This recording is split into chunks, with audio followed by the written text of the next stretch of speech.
Comment vous allez? Non, si quelqu'un rit peut-être ici, je fais quoi? J'appuie sur le bouton injectable.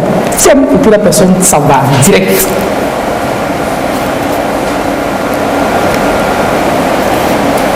Vous êtes souriant ou tu ris? Mais moi, je souris, on n'a pas interdit à quelqu'un de sourire. On a dit que quelqu'un rit. C'est dans sourire que vous riez. C'est dans... Non, il faut qu'on soit exact. C'est rire ou sourire. C'est son visage souriant. Ouais, moi, j'ai pas un visage. Non, j'ai pas un visage rien. J'ai un visage souriant. Non, ça, tu es condamné à me payer à la fin de l'émission. Oh, ben c'est bien ça. Je prends bonne note. Condamné à me payer ou engagé à la fin de l'émission. Je prends bonne note. Au carrefour. Au carrefour de retrouvailles. Donc, chers amis, si vous voulez manger. Ah non. Je m'engage sur la chute. Non, demain je vais vous rendre compte si vous me la payez ou pas. Allez, bonjour, comment vous allez? Vous avez passé une semaine, j'espère pour vous, très belle. Il y en a qui diront, ah ouais, tu parles, elle n'était pas belle, elle était rentante, etc. C'est tout ça qui rend la beauté à votre semaine. Bon, si entre-temps vous n'avez pas eu un petit souci, comment sauriez-vous qu'entre-temps tout allait bien? S'il faut des épreuves, des fois pour juger, vous allez dire, ah oui, si entre-temps vous ne vous êtes pas porté mal, comment sauriez-vous que vous étiez en bonne santé? Ah, donc tout ça, ça concourt à la beauté de votre journée. Et nous, les samedis, on vous attend ici pour passer des informations utiles dans le sourire, dans le rire. Et dans le dégamage, des fois, mais bon, c'est contrôlé. Quand je suis chef dans la tête. J'ai rien dit. Non, est-ce que c'est sérieux? Vous trouvez que à Galawa sur scène, en train de prester, que les gens ne rient pas, vous trouvez qu'il aura toujours l'énergie de continuer? Non, mais sérieux. Vous devez faire de la comédie. Un peu comme. Je ne fais pas comme si il y avait ma tête. Je vous demande comment ça va. Pas que vous savez comment vous allez déjà. Ouais, super bien. Très bien. Très bien. C'est ça. Et Amélie, comment vous allez? Je vais bien, Miss. On ne vous demande pas parce qu'on sait comment vous allez. On ne vous demande pas. Oui, ça va bien. Super, giga, méga, ultra, versable, tout, partout, papou, pata, bien. Donc, voilà. Terminé au bout. Giga, méga, ultra. Terminé au bout. Merci la chose. Merci la fille de Koum. Il va toujours bien pour vous servir. De Koum qui va toujours bien pour vous servir. Alors, qu'est-ce que veut dire, qu'est-ce que pourrait dire l'adjectif irrégulier? Ce qui n'est pas régulier. Ah ouais, c'est vrai? Ouais. Ce qui n'est pas régulier, irrégulier. Ah ouais? Ce qui n'est pas régulier? Oui. Ok. Bien, bonjour. Super. Ça commence bien. J'adore la thérapie de samedi et dimanche matin, quoi. Non, mais c'est ce que tu fais là, très bien parce que je disais. Non, c'est pas, il ne faut pas créer des problèmes ici. J'aime pas ça. Non, mais moi j'ai dit quelque chose, j'ai rien dit. J'ai juste dit ça commence bien. Oui, ça commence bien, c'est bien. Bon, et ça commence bien aussi sur le téléphone. Les gens commencent à réagir. Bonjour, bonjour. Merci de nous suivre chez vous. Installez-vous bien. C'est parti pour 2 heures. Donc 2 heures, 1h50 minutes de délire de football. Alors, le premier stop est samedi, c'est la petite histoire. Aujourd'hui, on va vous fatiguer avec une petite histoire vraiment mathématique. Comment un samedi matin à 8h poussière, on peut se permettre de parler de mathématiques? Et de physique. Si vous savez la petite histoire de ce jour, on a cherché à savoir qu'est-ce qui se cache derrière pi. Vous connaissez pi? 3,14. Non, pas la pi, 3,14.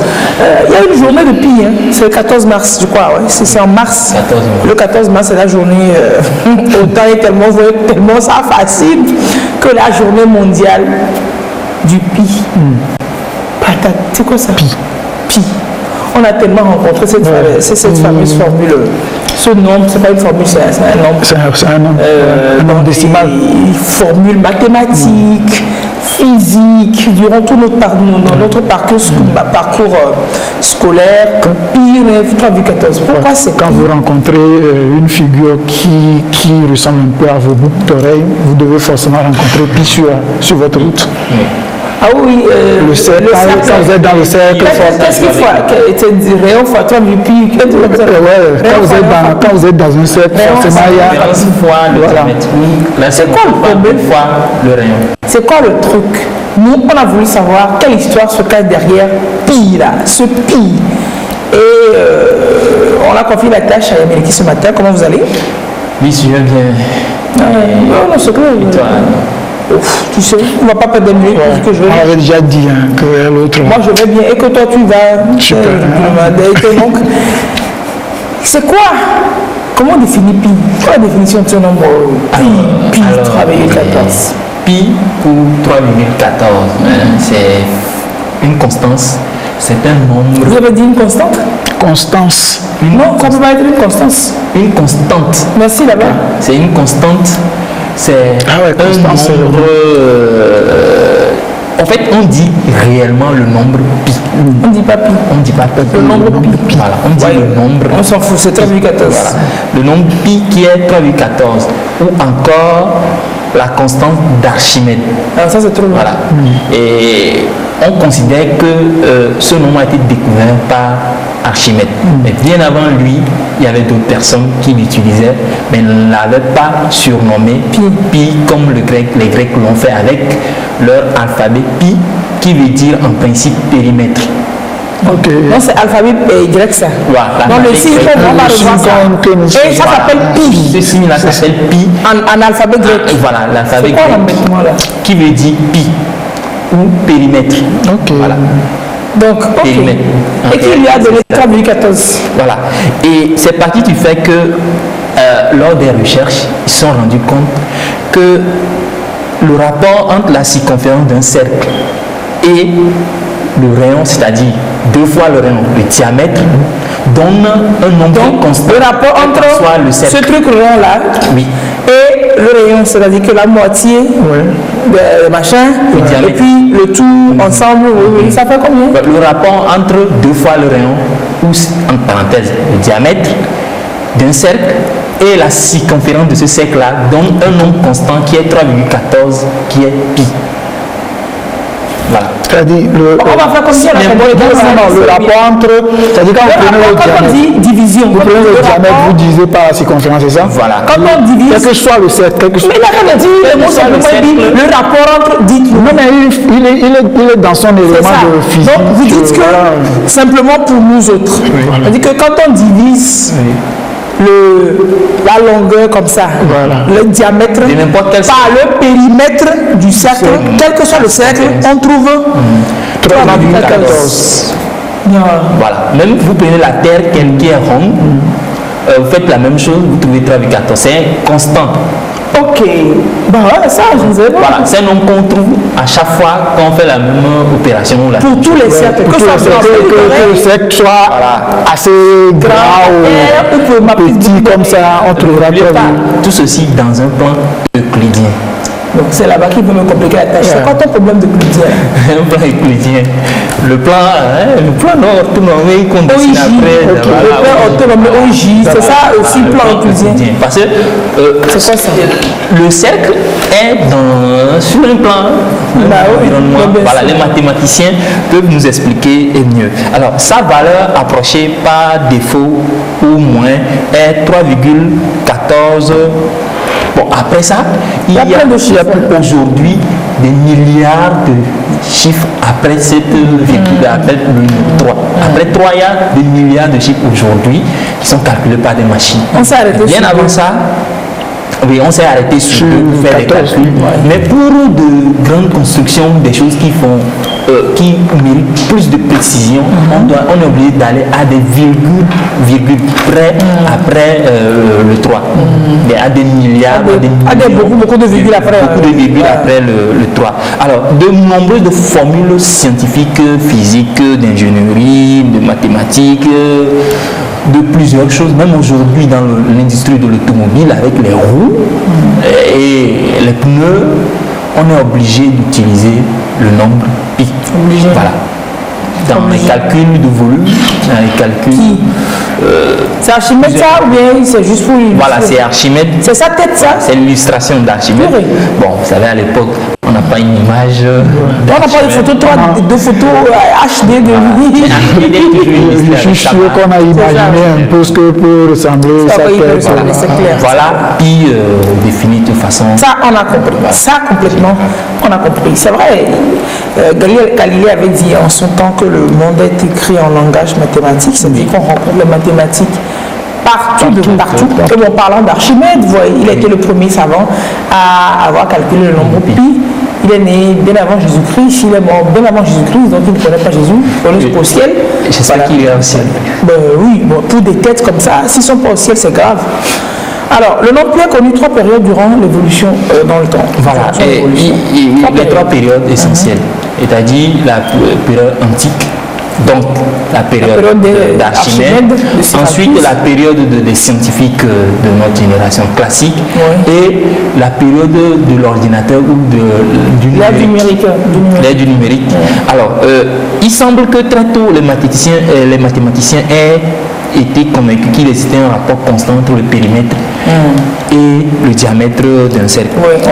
C'est ainsi que les Babyloniens, avec leurs tablettes, dans leur construction des champs, des rizicultures, tout ce qui est le partage de champs autour de fleuves, il fallait être juste dans le partage. Donc ils utilisaient une tablette pour organiser tout ça. C'est pas tablette numérique aujourd'hui là. Voilà, pas aujourd'hui, tablette numérique, mais voilà, à l'époque. Donc ils utilisaient ces formules scientifiques, mais ils ne l'avaient pas nommé pi. Voilà, ils utilisaient le 3,14. Ensuite, en 1855, le papyrus de Rhind, c'est un papyrus qu'on a découvert en Égypte. Papyrus, c'est un document écrit sur les feuilles, voilà, le papier. C'est l'ancêtre des papiers aujourd'hui qu'on a.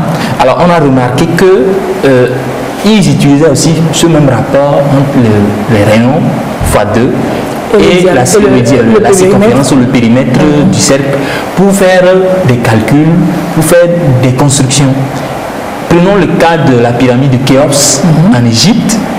Aujourd'hui, il serait difficile de construire cette pyramide encore sans l'utilisation de moyens de manutention, sans la nouvelle technique de soufflerie, sans les ordinateurs. Avant, ils utilisaient simplement la science, la mathématique. Et donc, la justesse qu'on a remarquée sur cette pyramide, on fait dire aux scientifiques que ces gens maîtrisaient bien sûr cette formule, le nombre pi, qui a permis d'avoir ces constructions de façon parfaite. Voilà. Après ces Égyptiens, on est allé vers l'ère 700 en Inde. Vous voyez, on est parti d'abord de Chine, pratiquement de Chine, Babylone, on est revenu en Égypte, on repart en Inde, c'est-à-dire que toutes les civilisations ont pratiquement utilisé cette constante-là, mais sans la nommer pi. La nommer pi ou sans peut-être se dire que c'est pi qui va être révolutionnaire aujourd'hui. Donc les Indiens, à travers Shatapatha Brahma, qui est un mathématicien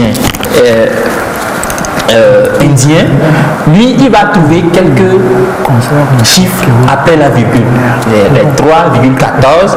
Lui il va s'arrêter il trouve 3,125 dans ses recherches, à l'aide de ses calculs d'astronomie. Il est arrivé à trouver le nom pi, et lui à l'époque il utilisait 3,125 dans ses calculs. Donc il s'approchait un peu plus de 3,14. Après lui vient maintenant le traité d'Archimède.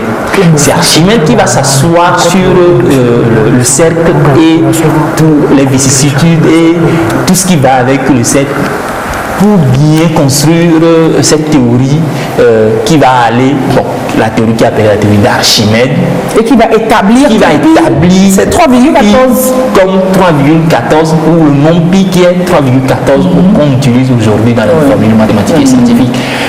Donc, on remet la paternité à Archimède, mais il n'est pas forcément la première personne à utiliser. Donc, plusieurs civilisations, d'abord les Babyloniens, les Chinois, les Indiens, et les Égyptiens, et ensuite les Grecs à travers Archimède, qui vont se mettre dans l'usage du nombre pi 3,14 et qui à la suite va évoluer dans l'ère plus classique. Oui, là c'était la période antique. Avec l'ère classique, pendant la période classique, c'est quoi l'évolution de pi là?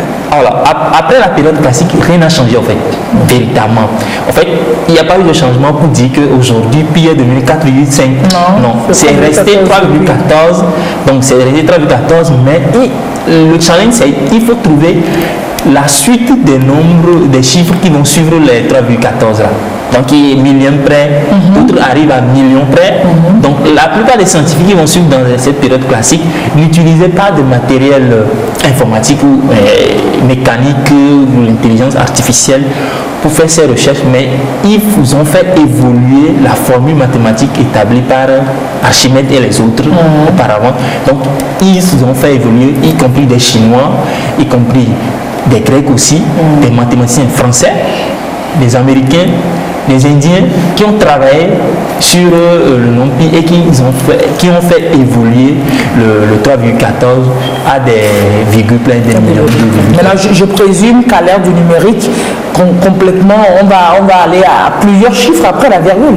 Voilà. Puisque c'est plus précis, c'est plus facile de calculer avec les supercalculateurs. On dit qu'aujourd'hui, on est à 22 459 milliards de chiffres après la virgule. 20 combien a fait quoi? 22 459 milliards de chiffres après le 3. De décimales quoi. Après le 3. Après le 3. Donc après la virgule. Non, après le 3. 459 milliards de décimales. C'est la précision, c'est pour s'approcher plus de la précision. Ça. Plus de la précision. Vous savez, à Abu Dhabi par exemple, on a des immeubles proche du vent, dans le désert, il y a le vent, et proche de la mer. Donc avec les nouvelles techniques de soufflerie, il faut d'architecture, il faut avoir de la précision dans ce qu'on veut faire. Donc il faut aller à des millions, à des millions, des milliards de décimales près pour que on s'en serve plus de pi dans l'utilisation. En même temps, les Égyptiens, c'est que deux chiffres peut-être qu'ils ont utilisé après la virgule, mais les pyramides, ça tient toujours aujourd'hui. D'autres scientifiques, on va le voir, d'autres scientifiques ont montré que la difficulté que les Égyptiens avaient eue, c'est l'écrit en fait. Sinon, ils avaient des milliardièmes de près de virgule parce qu'il faut voir les pyramides qu'ils ont construites à l'époque. Avec juste deux chiffres derrière la virgule, ça n'aurait pas pu être si précis. Voilà, ça n'aurait pas pu être si précis, ces pyramides qu'ils ont construites en Égypte. Donc ils avaient sûrement retrouvé les autres décimales comme on dit aujourd'hui, mais ils ne l'avaient pas écrit, il n'y avait pas d'annotation. L'Afrique, la tradition elle est orale, donc il y a tellement de choses que l'on ne consigne pas. Il y a d'autres qui viennent, ils vont chez eux, ils disent que c'est eux qui ont créé par exemple Pythagore. C'est un produit de l'Égypte. Toutes ces théories qu'il a développées, qu'on lui attribue, ce ne sont pas ces théories, mais c'est des théories qu'il a apprises en Égypte. De pratiquement toutes ces théories, on dit théorie de machin de Pythagore, etc. C'est machin égyptien, théorie de Pythagore. Donc après la période classique, on est tombé dans l'ère du numérique avec l'ordinateur, l'ENIAC, l'ancêtre des ordinateurs ou des téléphones qu'on utilise aujourd'hui. L'ordinateur à l'époque remplissait une salle. Tu me parles d'une salle. Il faut dire remplissait une grande salle. C'est une grande salle, un seul ordinateur. Total. Et il fallait voir la mémoire. C'était même pas les avec de grandes mémoires. L'ENIAC avait permis d'aller à des millions. Près de décimales après la virgule. Mais par la suite, aujourd'hui, vous savez, aujourd'hui, l'intelligence artificielle, c'est plus facile. Ça va très vite, très vite. Avec des nanoparticules qu'on utilise aujourd'hui, on est très mal. Mais n'empêche, cette constante-là, elle est contestée par certains scientifiques. Voilà, elle est contestée par certains scientifiques aujourd'hui. Elle est contestée par un scientifique qui s'appelle Robert Palais.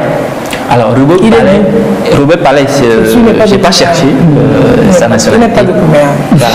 C'est en 2001, il va sortir un manifeste qui s'appelle Des Tao Manifesto. Il dit que le nombre pi, en fait, c'est pas aussi juste que ça. Que ça devait être 6,283 avec des décimales. Lui, il veut compliquer la tâche à qui? Pas 3,14, pas 3, non, mais 6, sur la base de quoi? 6,283 bon, avec les autres décimales. Il dit quoi? Il dit que il sort un article qui dit pi is wrong. Pi est faux est une erreur. Alors, dans lequel il estime que la constante est mal définie et devrait être posée comme le rapport entre le périmètre d'un cercle et son rayon. Pas le diamètre. Pas le diamètre. Non, pas le diamètre et son périmètre.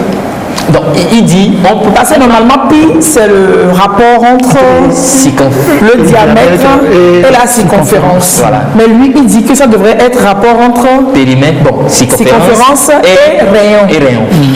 Uniquement, il ne faut pas doubler le rayon. Doubler le diamètre, non. Il justifie comment? Il le justifie en disant que ça fausse les calculs.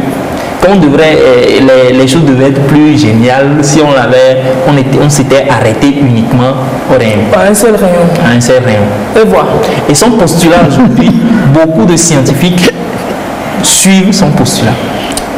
Et le jour, le 14 mars, quand on fait la fête, la journée du nom pi, puis les adeptes de l'autre pi là, qui est 6,283, organisent des symposiums, des choses pour démontrer que en fait, la science avait perdu le chemin. En fait, c'était ça le double, 3,14, 6,28. Donc pour lui, pi égale à 6,28. Voilà. Maintenant, est-ce que c'est déjà appliqué dans les constructions, dans des réalisations mathématiques et physiques pour voir si c'est vrai ou pas? Il dit que c'est une pure histoire de complexification que Archimède a voulu faire l'histoire du diamètre.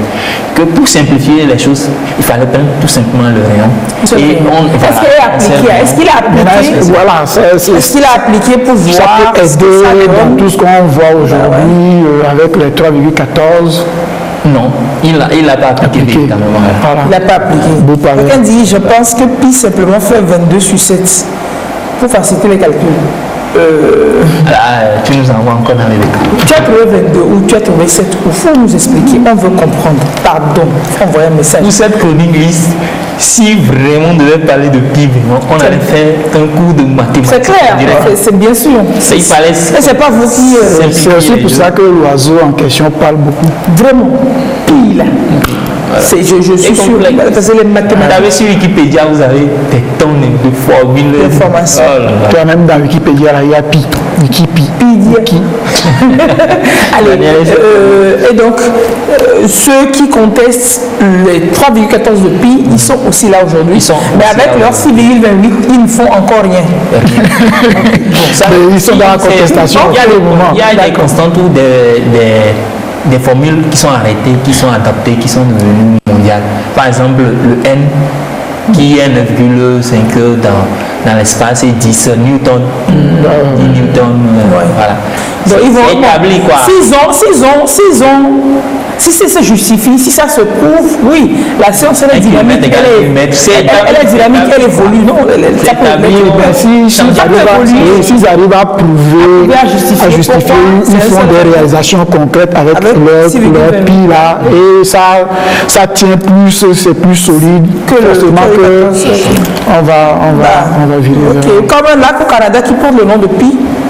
Ou 3,14, voilà, ce nombre est ancré aujourd'hui dans la culture populaire, autant et tellement que ça va être compliqué de faire marcher à... Voilà, au Canada, précisément dans une province du Québec, il y a un lac que les scientifiques aimaient, voilà, ils se retrouvaient sur ce lac. Et ils ont baptisé ça pi.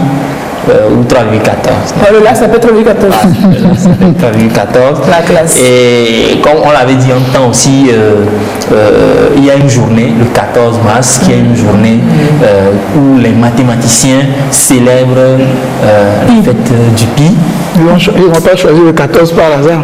Non, pourquoi est-ce que c'est 14? Est-ce que vous savez un peu pourquoi? Et le pi est un objet très familier, un objet familier. Vous rentrez dans les palais africains, Ok. Le pi prend un peu la forme des sièges le siège des rois en Afrique. Vous voyez que c'est... Oui, en même temps, on a dit que c'est une lettre de l'alphabet grec. Oui. Elle est très familier. Et beaucoup de... C'est pas comme si c'est pi qu'on copiait. Hein. Ou bien, je ne sais pas, je ne sais rien. Peut-être que c'est pi qu'on a copié. Voilà. Bon, beaucoup de civilisations utilisaient pi. Peut-être que nous, on n'en sait rien, peut-être qu'ils les enseignent. C'est un peu comme ça les apports de pi au monde aujourd'hui. Voilà. Et aujourd'hui, les apports de pi, c'est quoi? Quand vous rentrez dans votre... D'abord, quand vous réveillez le matin, l'horloge sonne, c'est pi. C'est pi, pi, pi. Dans l'horloge. J'adore ça. Non, pas seulement pi, que ça fait, non. Ça, j'aime bien ça quand tu ça fait plus pas seulement pi. Le fameux pi. Non, mais pour que l'horloge puisse être fabriquée, etc., c'est pi. Pour que ce soit précis. Même dans l'horloge, il y a des cadrans, il y a des engrenages. C'est calculé à base de pi. C'est des cercles. C'est des cercles qui se touchent à telle heure donnée, ça doit toucher le corps qui doit faire le chant. Tu dois faire pi. Et c'est pi. En fait, ça, on doit comprendre que pi, c'est tout ce qui est rond. Oui, pi rentre dans tout ce qui est rond à la base. Mais ça rentre aussi dans certains triangles. Bon, voilà. On ne va pas rentrer dans ça. Il ne faut même pas nous à part ça, quand tu prends ta voiture, la vitesse. C'est pi aussi qui me fait passer la vitesse. La roue qui tourne. C'est pi aussi. C'est pi. Il y a plusieurs utilisations. Là-bas, pi est grand. C'est pour ça que quand on klaxonne, ça fait et puis c'est le pipi. Donc, c'est les petites filles qui sont dans les voitures qui font pipi. Au basketball, le panier. Oui, le panier. Le panier, c'est pi. Puis même le ballon, c'est un peu une forme ovale. En fait, quand pi nous saoule à l'école, il nous aide en fait. C'est-à-dire que c'est pas comme si pi nous saoulait. On utilise pi dans la vraie vie. Il faut qu'on sache. C'est aussi ça. C'est aussi ça, on ne nous dit pas réellement à quoi tout ça va nous servir. L'arrosoir.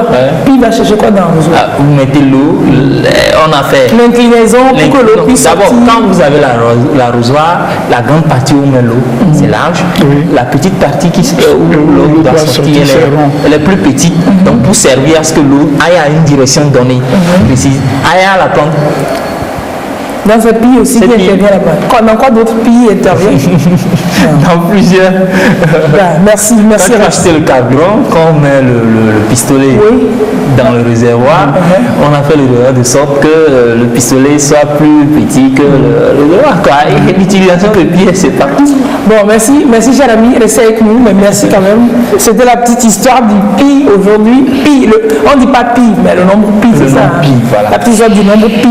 3,14. D'aucuns voudraient être 6,28, mais pour l'heure, chers amis, on va se faciliter les calculs avec 3,14 en attendant que l'on officialise que 1 km ne fait plus 1000 mètres ou alors que pi ne fait plus 3,14 mètres. Je crois que c'est un Indien qui détient le record Guinness. Il a fait 24 heures et a cité près de 22 millions de décimales après. Pi. Il s'est arrêté. 3,14 à Banani. Il donnait. Ça a fait 24 heures. 24 heures. A donné les chiffres qui sont derrière la virgule. Il est allé à près de 22 millions. Pourquoi il y a des gens qui aiment se fatiguer? Moi, je me fatigue. Moi, on va souffler. Un poème aussi. Un poème. Ça, par contre, ça m'intéresserait. Il décrypte les pi. Il y a les lettres. Donc, chaque lettre présente. Si c'est, on dit que, ça va être Q, U, E. Donc, ça fait 3. Si vous trouvez une lettre qui fait 10 un mot qui fait 10 lettres, ça veut dire 0. 9 lettres. Là, ça veut dire 9. Bon, bref. Ok. C'est pas si vous voyez. Maïs, ça fait M, A, I, S. Ça fait 4. Mais si vous trouvez un mot de 10 lettres, ça fait 0. Vous le prenez comme 0. Donc, le truc, le poème, donc toutes les lettres du poème sont converties. On peut voir le poème en chiffres là. Donc, toutes les lettres du poème sont converties en chiffres. Et donc on récite que de dire oh ma belle, tu te dis 0, 2, 0, 2, 5, 4, 6, 7, 8, 23, 42. Ceux qui retiennent les décimales arrivent à citer. Ok. ok. Donc tu as le poème, tu sais que tel nom, telle lettre, ça doit être 4. C'est plus intelligent que de lire. C'est vrai. Hein? Ah, ok. C'est ça le poème? Non, c'est pas ça. Es un número irracional. Es decir, su decimal no tiene fin. C'est-à-dire que c'est un nombre irrationnel. C'est-à-dire que son décimal n'a pas de fin. Ah, il était une fois l'espagnol. Moi, je pensais que c'était un cabier. Oui, ça c'est un cabier espagnol. C'est du cabier vraiment soutenu, cabier espagnol. Utilizado para la geometría, trigonometría, cálculo, fisco y ingeniería. C'est utilisé par la géométrie, la trigonométrie, les calculs, la fiscalité, l'ingénierie. Vous voulez toujours m'entendre là? Elle m'état, je ne vois pas bien, je vois pas. Oh, la jeunesse est partie depuis longtemps. C'est représenté par la lettre grega. Bon, cher ami, moi-même je me Pour la lettre, avec 2 ports, elle a porté la lettre. Bon, on va souffler. Vous ne l'avez pas écouté, vous n'avez surtout pas entendu ce qu'il a dit. On va souffler tout de suite. Il a commencé son dégamage, parce que tout de suite, c'est lui qui prend le relais pour les infos décalées.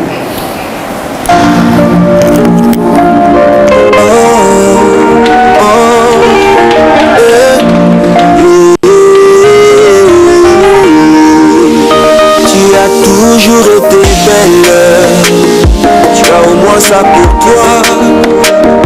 Tu étais naturelle, je te préférais comme ça. J'ai ôté tes guenilles, t'as mis tes vêtements de choix, car à mes yeux tu brillais. Je voulais que tout le monde le voie. En un claquement de doigts, le monde a changé. Ne parlant que de toi. Dès que les enchères se sont mises à grimper, je ne faisais plus le poids. Aujourd'hui je peux plus t'appeler, même moi je ne peux plus t'appeler. Personne ne peut plus te parler. Tu es la femme de quelqu'un. Mes sentiments n'ont pas changé. Mes sentiments n'ont pas changé. Et on ne peut plus te déranger. Tu es la femme de quelqu'un. Tu es devenue comme celle que tu ne supportais pas, un peu superficielle. Qu'est-ce que tu fous là-bas? La vérité est qu'il a fait la même chose que moi. Donc plus que lui je dois briller. Si je veux que tu me retendes les... T'as arrêté, il est parti, c'est la femme de quelqu'un, il ne faut plus l'appeler. Tu as appelé pourquoi? Oh, les vieux, il a voulu tout.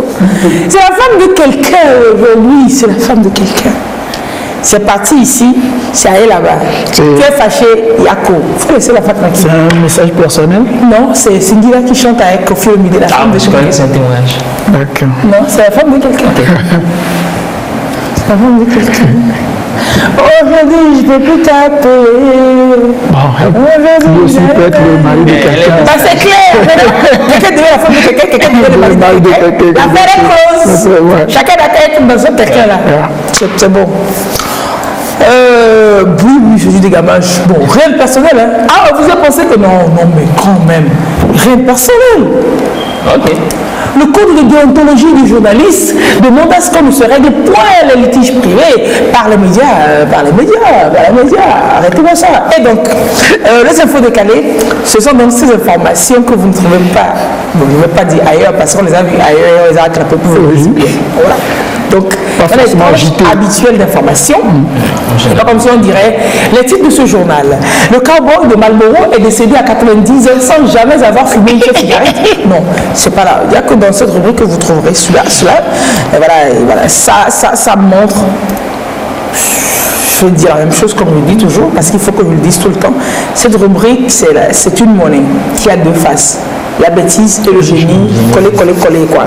Donc pour quitter le génie pour aller à la bêtise, c'est rien. Ça demande rien du tout. Voilà, juste un pouce. Voilà. Alors, effectivement, aux États-Unis, le cowboy de Marlboro, Tu connais Marlboro, toi? Tu n'es pas né la fois dernière, avant-hier, quelqu'un dit la fois dernière. J'ai ri. Personne ne nous écoute. Il dit, vous l'avez été poli. Tu es venu avec la dernière pluie. Tombé de la dernière pluie, en fait. On est tombé de la dernière pluie. Il dit, si ce n'est pas la dernière pluie, vous êtes venu avec la dernière pluie, là. Est-ce que toi, tu n'es pas venu avec la dernière pluie? Ils ont pris voiture ensemble. Oui, je sais même pas. C'est nuages, ils ont pris, mais c'est téléphone. Le gars avec une corde, alors, pour ceux qui ne connaissent pas, c'est pas comme si on faisait de la pub gratos pour quelque chose. C'est de la rubrique, c'est dans la rubrique. C'est une marque. C'est une marque de. Bon, pour ceux qui s'enfument, ceux qui se grillent les poumons, etc. Là. De fumer. Ouais, c'est. Oui. Donc. Il est parti à. Tu veux rire? Non. Le corps qui fait la pub de Marlboro, il n'a jamais fumé. Il n'a jamais fumé. C'est quoi ça? Il n'a jamais fumé. On peut porter plainte contre lui pour dol. Il n'a jamais fumé. Il a été pendant 14 ans sur les affiches publicitaires. Il connu de Marlboro avec la corde. On l'appelait Marlboro Man. Pendant 14 ans, il a exercé. Et c'est à son décès qu'un de ses enfants révèle que leur papa n'a jamais fumé. Et donc, il leur a toujours... Il faut chercher la chanson de Eric MC au blé.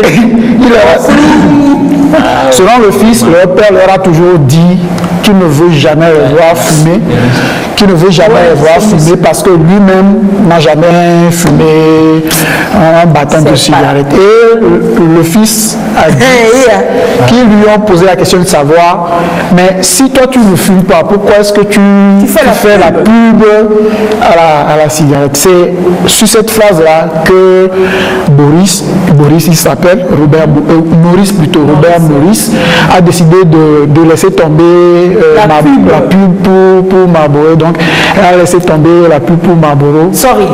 Il faisait la pub comme ça, il ne fume pas. Pendant 14 ans, il ne fume pas. Et c'est le jour, un enfant lui a demandé pourquoi son fils. Tu ne fumes pas, mais pourquoi tu fais la pub? C'est cette phrase qui a fait le déclic. Et puis exactement, parce qu'il a l'habitude de dire à ses enfants, je ne veux jamais vous voir fumer. Parce que votre père ne fume pas non plus. Eh bien, tu ne fumes pas, pourquoi tu fais la pub? Et donc, il dit c'est juste pour de l'argent, parce que la marque l'a vu sur une photo avec un ami à lui qui est célèbre cowboy, qui jouait déjà dans les films western. Donc, sa posture a plu à la marque. Ils se sont dit, lui, il vendrait mieux Marlboro. Puisque au départ, c'était une femme qui était l'égérie de Marlboro. Mais ils ont voulu montrer que Marlboro, c'est plus pour des gars forts, postures. Qui rentrent dans les salons, qui disent, donc ils sont venus le chercher. Lui, il était dans sa ferme en train de travailler. Ils sont venus le chercher. Au prime abord, il a dit, je ne suis pas véritablement libre, je ne suis pas intéressé. Si vous voulez vraiment que je travaille pour vous, vous revenez dans une semaine, et si vous êtes sérieux, on en parle. Donc les gens sont revenus dans une semaine, comme il a dit, et c'est là qu'ils l'ont enrôlé. C'est beaucoup d'argent. C'est beaucoup d'argent, il a travaillé avec. À ce jour même, les enfants vont manger l'argent. Ça, c'est clair. On ne mange pas l'argent. C'est clair. Donc il a été marié pendant 65 ans. 65 ans. Il est mort à 90 ans. Garçon sérieux, quoi. Il n'a jamais fumé. Il est mort, et puis il est mort de vieillesse. Il n'a pas. C'est pas qu'il est. Oui, c'est pas. On dit qu'il est mort de sa belle mort. Voilà, il est mort de sa propre mort de vieillesse. Voilà. Donc, et les gens qui ont suivi sa photo là, ils sont morts. Leur os dépérit. Les 5 ans. Même leur revenant est mort aussi après. Ils sont morts, leur revenant est mort. Donc c'est fini. Donc, comme quoi, il faut faire ce que j'ai fait, il ne faut pas faire ce qu'ils vous disent. Il faut faire, il faut les voir faire, il faut que leur. Voilà quoi. Il faut véritablement faire attention, parce que c'est pas parce que l'IS vous montre quelque chose dans une pub que réellement. C'est pas faux. Il y a le marketing derrière. C'est beaucoup de marketing derrière, qu'on exploite l'image pour gagner de l'argent, etc. Donc il faut faire gaffe. Voilà, il est à 90 ans. En tout cas, il a tué plein de personnes. Lui et son industrie du travail. Il est parti le mercredi dernier, juste sur le il repose en paix, sans fumer, les poumons au point. Les reins, tout est propre, nickel. Quand il va aller, il ne va pas donner beaucoup de boulot à Dieu et ses ouvriers là-bas pour taper des trucs. Je pense que ça doit donner des points pour le paradis. Si tu bousilles ton corps, si tu arrives là-bas, ça va faire encore des points en moins pour le paradis. Parce que quand on va faire la moyenne, tu vas donner du boulot au gars là-bas. Marlboro direct, non, le cowboy de Marlboro direct paradis. Des États-Unis, on va en Europe, on va rester longtemps en Europe là. En Italie d'abord, il est armé d'un couteau et il sème la terreur dans une gare à Milan. Oui. C'est quoi ça? C'est un jeune Marocain de 19 ans. Apparemment, il débloque. Pour l'instant, on ne sait pas. On ne sait pas ce qui s'est passé parce que c'est vrai, la police l'a arrêté. Après, ils l'ont amené à l'hôpital. Il torse nu, il rentre dans la gare. Et avec armé d'un couteau de cuisine, il a commencé par menacer tout le monde. C'est-à-dire, il commence par menacer tout le monde. Quand tu es en sécurité ou bien tu n'es pas en sécurité. Voilà. Et les gens commencent, surtout les femmes, ont commencé par crier à l'aide. Il faut arrêter, c'est pas que les femmes qui ont crié. J'ai dit surtout les femmes. C'est ce que j'ai lu. C'est ce que j'ai lu. C'est qui a écrit la femme? Tout le monde a crié. Oui, bien sûr. Mais surtout la gente féminine a commencé par crier à l'aide. Ce qui est étonnant, c'est que le jeune homme menaçait tout ce qu'il trouvait sur son passage.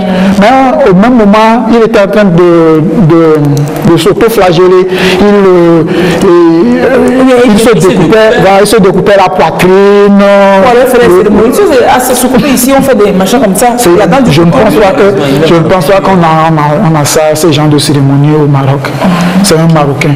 Je ne sais pas, moi je dis seulement. Et donc, les cris ont alerté les policiers de la gare qui sont arrivés rapidement et heureusement ils l'ont maîtrisé, il n'a blessé personne. On l'a conduit. Il a blessé que lui-même. Il a blessé que lui-même. Il a été conduit à l'hôpital pour qu'on soigne ses blessures physiques et puis après on va voir dans la psychologie, mais il va quand même être jugé pour port d'armes illégales. On va l'interner, on va le nourrir et puis on va mieux d'ici le boulot qui semblait qui s'est décollé là. Ça c'est drôle en Angleterre. C'est quoi? C'était à quelle occasion? C'est une fête. Halloween passé. C'est top. Ok, vous savez, la fête Halloween là, la fête des... la fête de Toussaint, non? C'est le 31 octobre, je crois. C'est la fête là, ils se déguisent pour faire peur aux autres, etc. Bon, les gens ont voulu envoyer ça à l'homme ici, mais bon, vraiment, c'est pas dans nos mœurs.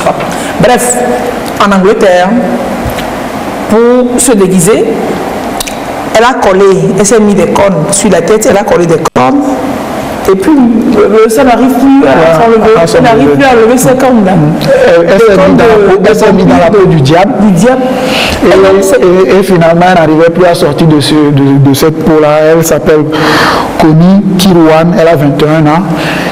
C'est en réalité une influenceuse sur les réseaux sociaux. Donc, elle a fait voilà, et elle s'est affichée sur les réseaux sociaux pour montrer un peu aux gens comment elle sera à Halloween et tout. Maintenant, le travail fini, elle veut enlever les cornes. Les cornes refusent de partir. Au début, elle rigolait. Ça faisait rire, elle rigolait. Mais plus le temps passait et que les cornes refusaient de partir, elle commençait par angoisser. It was becoming serious. Voilà. Elle commençait par angoisser. Et elle a même, tu vois, ça c'est le début. Vous voyez, elle est contente. Elle s'est même rendue de façon précipitée chez sa maman, dans la chambre de sa maman, voilà, que sa maman l'aide à l'enlever. Mais sa maman ne l'a pas prise au sérieux non plus parce qu'elle s'est dit que c'est son habitude de faire ce genre de trucs. Donc elle a son temps pour s'amuser, qu'elle aille loin et c'est là qu'elle a pris peur. Mais après plusieurs heures de souffrance, elle a quand même réussi à les enlever. On va dire plus de peur que de mal. Oh, mais ça ne finit pas bien. Tu es mauvaise. Tu es mauvaise. Sérieusement, je ne m'attendais pas à cette fin-là. Comment on l'évacuerait à l'hôpital, on dirait qu'on allait l'opérer et qu'après l'opération, ça va lui rester des cicatrices rondes comme ça ici, ou elle choisit de rester comme ça à vie, ou elle choisit d'avoir 2 cicatrices rondes comme ça à vie. C'est ça, une meilleure fin pour l'histoire. Chers amis, chacun qui a fait bon, la meilleure fin de cette histoire dépend de la position de tout le monde. Ouais. Écrivez dans sa position, la meilleure, c'est ce qu'elle a eu là. Allez, d'Angleterre, on traverse la Manche pour aller en France pour parler de cette scène d'émeute lors du concert à Paris du rappeur Jules. Je ne connais pas. Même le nom, j'ai faussé. Bon, c'est qui Jules là? Je sais que bon, beaucoup ne le connaîtraient pas au Togo. Mais moi, il a une chanson titrée Je m'appelle Vous connaissez Jules? Je m'appelle l'OVNI. Bon, finalement, on suit un peu. On suit Jules, puis on revient. Jules. Je m'appelle l'OVNI. On m'appelle l'OVNI.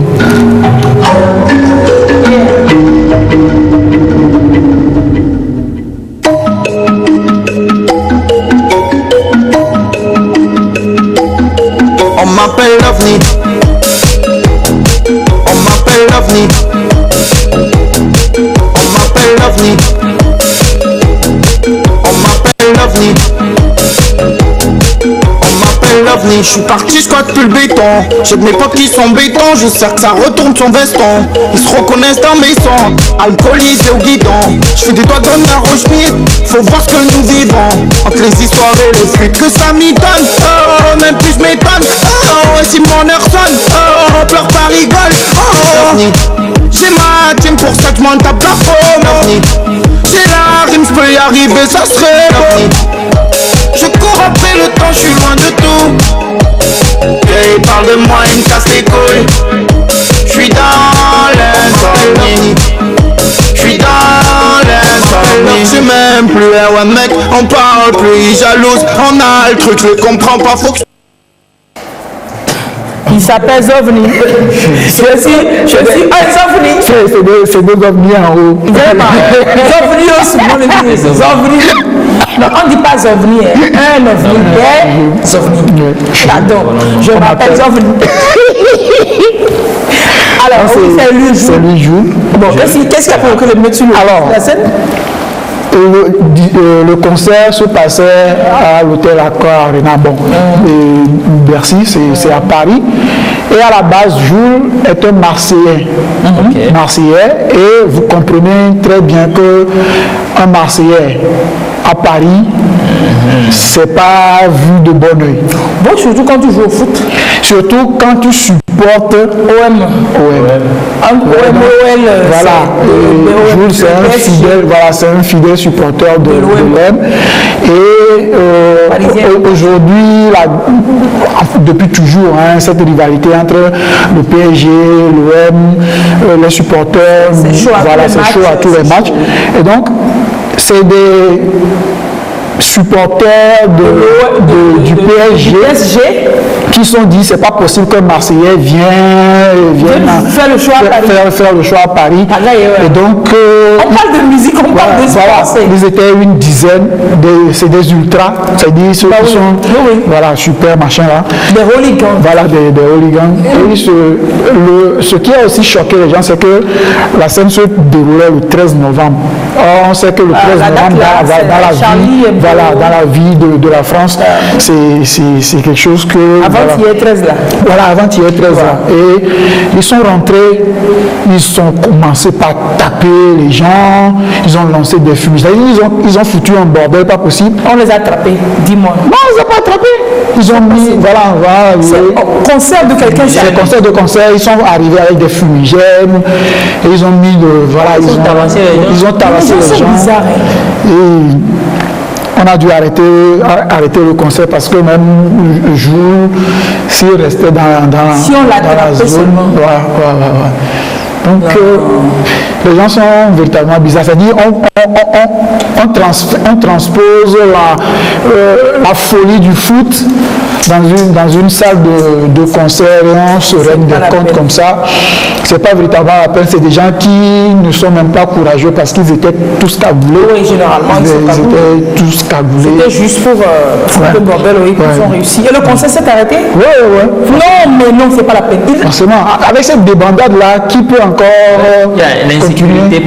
continuer pas chanter? Non. Personne. C'est quoi? Personne. Ils sont venus d'abord pour jouer.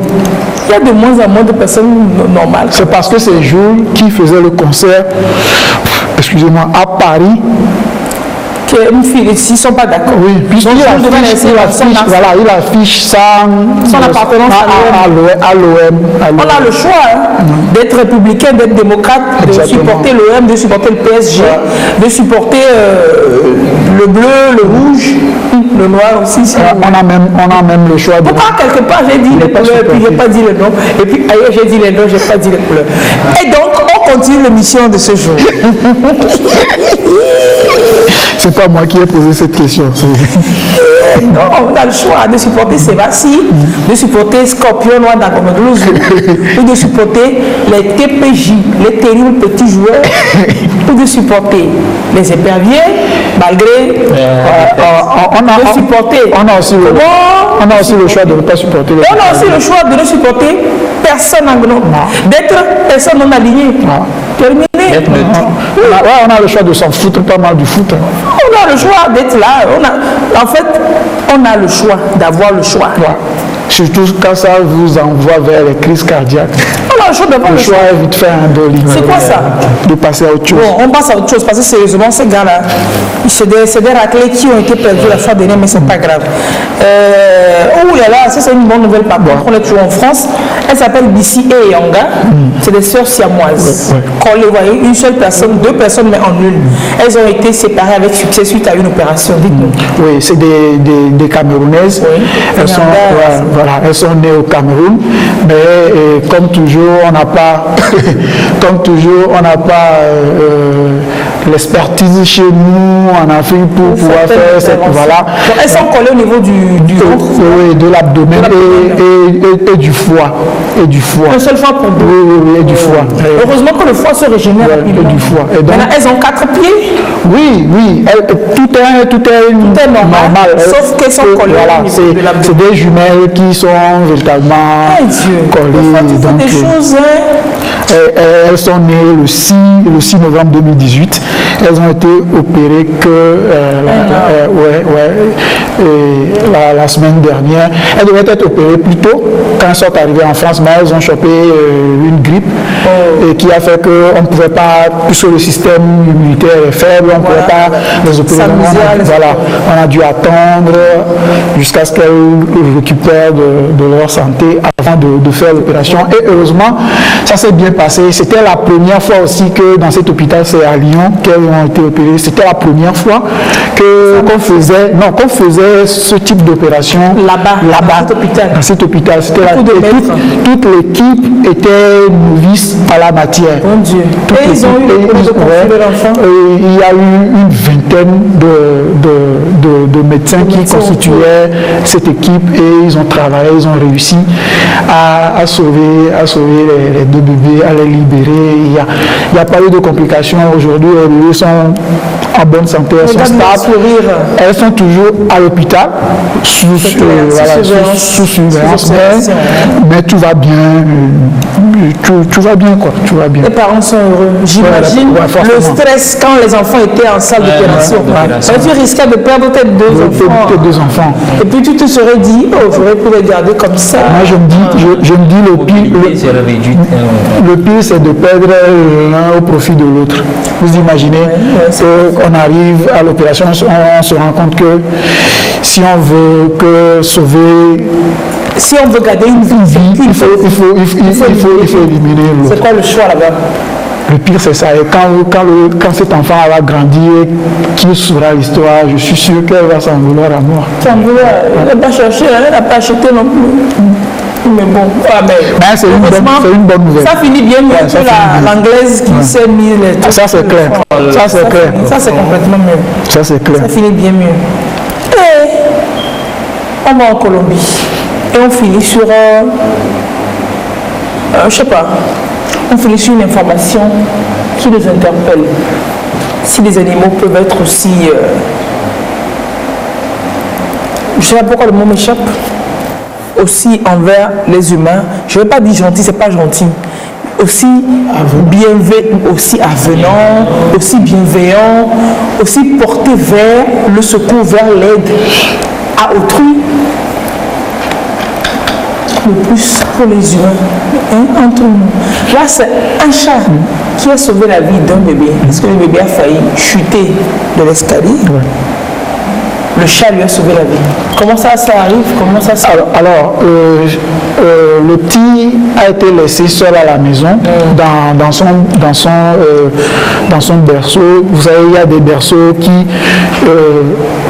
berceaux qui sont de taille, on met le bébé dedans, même si il se réveille, il va rester dedans et partir.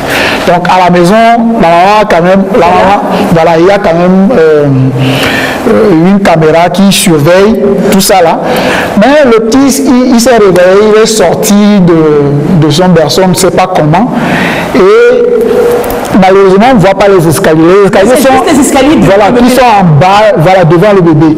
Et donc, il marchait à quatre pattes. Le chat était tranquille sur son truc là-bas. Il s'est rendu compte que non, le bébé allait tomber. Il saute. Voilà, il est venu d'abord. Il s'est jeté sur le bébé pour l'empêcher d'avancer. Et maintenant, il reste devant pour le garder. Donc, et moi, c'est le chat qui arrive ça. Voilà. Vous voyez comment il s'est précipité, il se jette sur l'enfant pour véritablement l'arrêter. Ça, c'est un vrai chat de garde. C'est un vrai chien de garde. La maman est sortie tranquille parce qu'elle se disait que le petit ne pouvait jamais sortir de son berceau. Donc, elle est sortie aller faire ses courses, elle est revenue.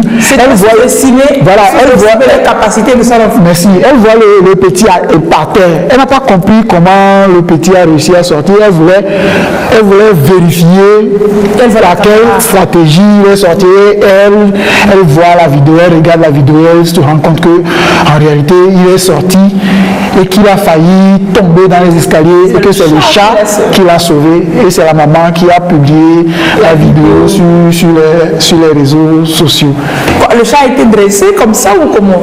Je ne crois pas. Je ne crois pas, mais c'est peut-être aussi parce qu'on lui donnait beaucoup d'amour à ce chat-là. Vous voyez même comment chez nous, c'est bon. La manière dont il est là chez nous. Ici, comme ça, le chat, on l'aurait mangé depuis. Et il y aurait personne pour surveiller la maison. C'est aussi ça. Non, mais sérieux, fais-nous revoir la vidéo une fois encore. Si on parle d'animaux domestiques. Oui. Moi, j'avais un chat comme ça que Gracia m'a offert. Tu l'as mangé? Non. Gracia me l'a offert parce que c'est un chat qu'on avait ramené de France et tout, qui a fait des petits... Non, mais quand tu vois ce chat-là, il a la tête grosse comme ça et puis il a la forme. Il était petit quand je l'ai amené à la maison. Il est tout noir. Je l'ai appelé Blacos. Ce chat, quand je ne suis pas là, il gardait ma porte. Tu ne rentres pas? Personne ne rentre. Je suis allé à Sotobois, il reste toujours devant ma porte. C'est là-bas, il mange. C'est-à-dire personne. Mais les amis du quartier, ils ont fini avec lui. Ils ont volé un jour et ils l'ont bouffé. J'ai pas revu mon Blacos jusqu'à aujourd'hui. Non, mais sérieux comme ça? Je te promets. C'est un chat qui mange mieux que moi. C'est-à-dire, moi-même, je ne mange pas, mais lui. Et puis, le premier jour, quand je l'ai amené, je lui ai servi spaghetti. Il me regardait comme un chien. Il faut me trouver. C'est ça bouffe. Oui, ça bouffe des boulettes et tout ça. Oui, voilà. Je te promets. C'est un budget. C'est un budget. C'est un chat que j'aimais beaucoup, mais bon. Mais tu l'as oui, on l'a chopé. Non, mais sérieux. Tu as élevé un gros chat comme ça pour Oui, tous les voisins. Mais est-ce que je sais qui l'a pris? Je ne sais pas qui l'a pris. Tu as porté plainte? Non, mais au moins, si tu savais qu'elle allait manger, bon, tu aurais pu manger aussi un peu. Moi-même, Blacos, non, je vais si je le mange et après on me dit que c'est Blacos, je vais aller vomir. C'est clair. Parce que la relation quand... Si tu t'es mangé toi-même, tu as mangé toi. On avait eu une relation... C'est pas bien, non? Pas possible, je ne pourrais pas le manger. Je mange quand même la viande du chat, mais Blacos, Blacos, je ne pourrais pas le manger. Donc Blacos a choisi de se faire manger par les autres. Les autres ont mangé les autres chats. Non, mais vous voyez, l'attitude de ce chat-là, ça vous donne des idées. Moi, j'ai envie juste d'avoir un chat à la maison. J'ai envie juste d'avoir un chien en même temps. Chaque jour que Dieu fait les chats, les chiens, les animaux de ça nous sauve. Oui, ça nous sauve de la récine. Quand vous ne les maltraitez pas, oui, spirituellement, c'est pas faux. Surtout les chats. Des coups à la place. Surtout les chats prennent des coups à la place de l'homme, spirituellement. C'est ça on dit qu'on a le chat a 9 vies ou des trucs comme ça. Des choses comme ça. C'est ça. Bah, merci. On finit avec la belle image du chat. Pour ceux qui ont des chats et des chiens, donnez-leur de l'amour. Si vous en avez, il faut en avoir pour leur donner de l'amour. Si vous ne pouvez pas leur donner de l'amour, les mourir, il faut vous débarrasser de ça seulement. Voilà. J'ai regardé, c'est comme un être humain. Allez, merci. Oh, tu vois des chiens des fois.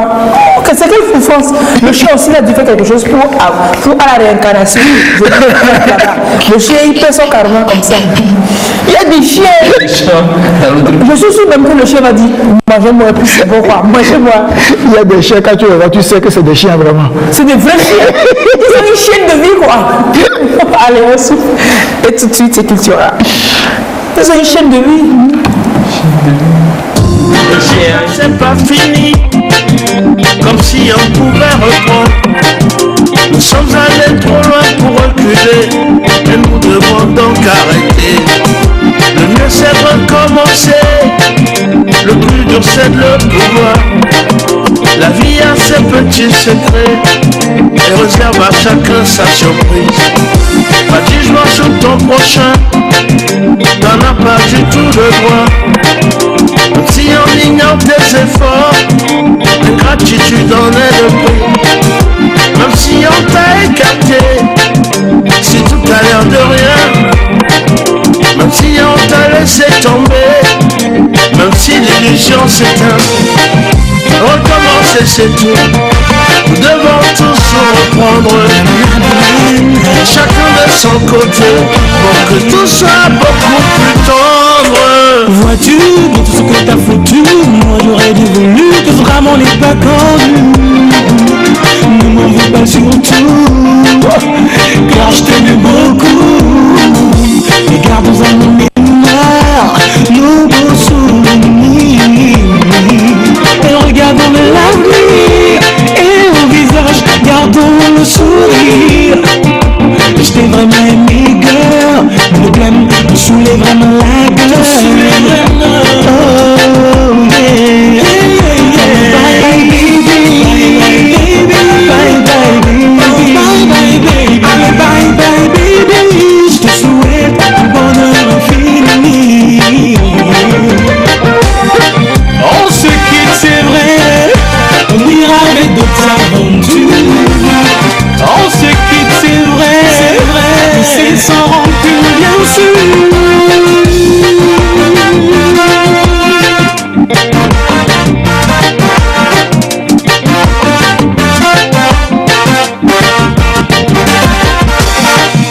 Ne dis pas c'est pas fini, comme si on pouvait reprendre. Nous sommes allés trop loin pour reculer, et nous devons donc arrêter. Le mieux c'est recommencer.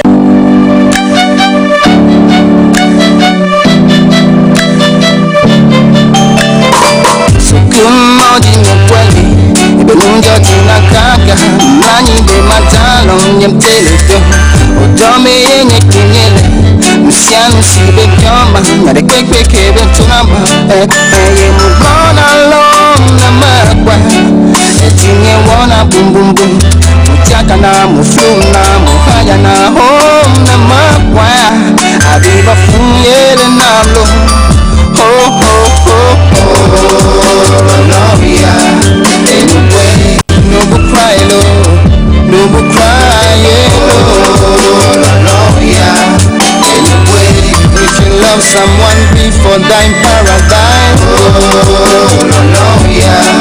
Anyway, no book cry, no book cry. Oh, no, no, yeah.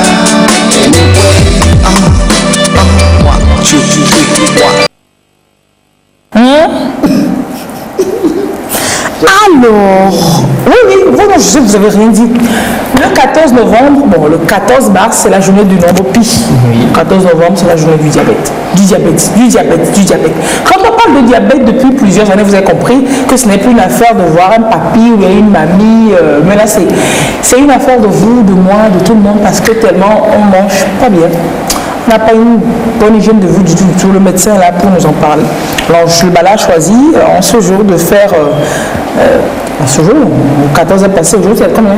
Le 16. Ah oui, les dates et mois. Que 2 jours. Les dates et mois, c'est pas. Et pourtant, j'ai rien dit. Je n'ai rien pourtant. Docteur Moukaïla, merci d'être là sur notre plateau.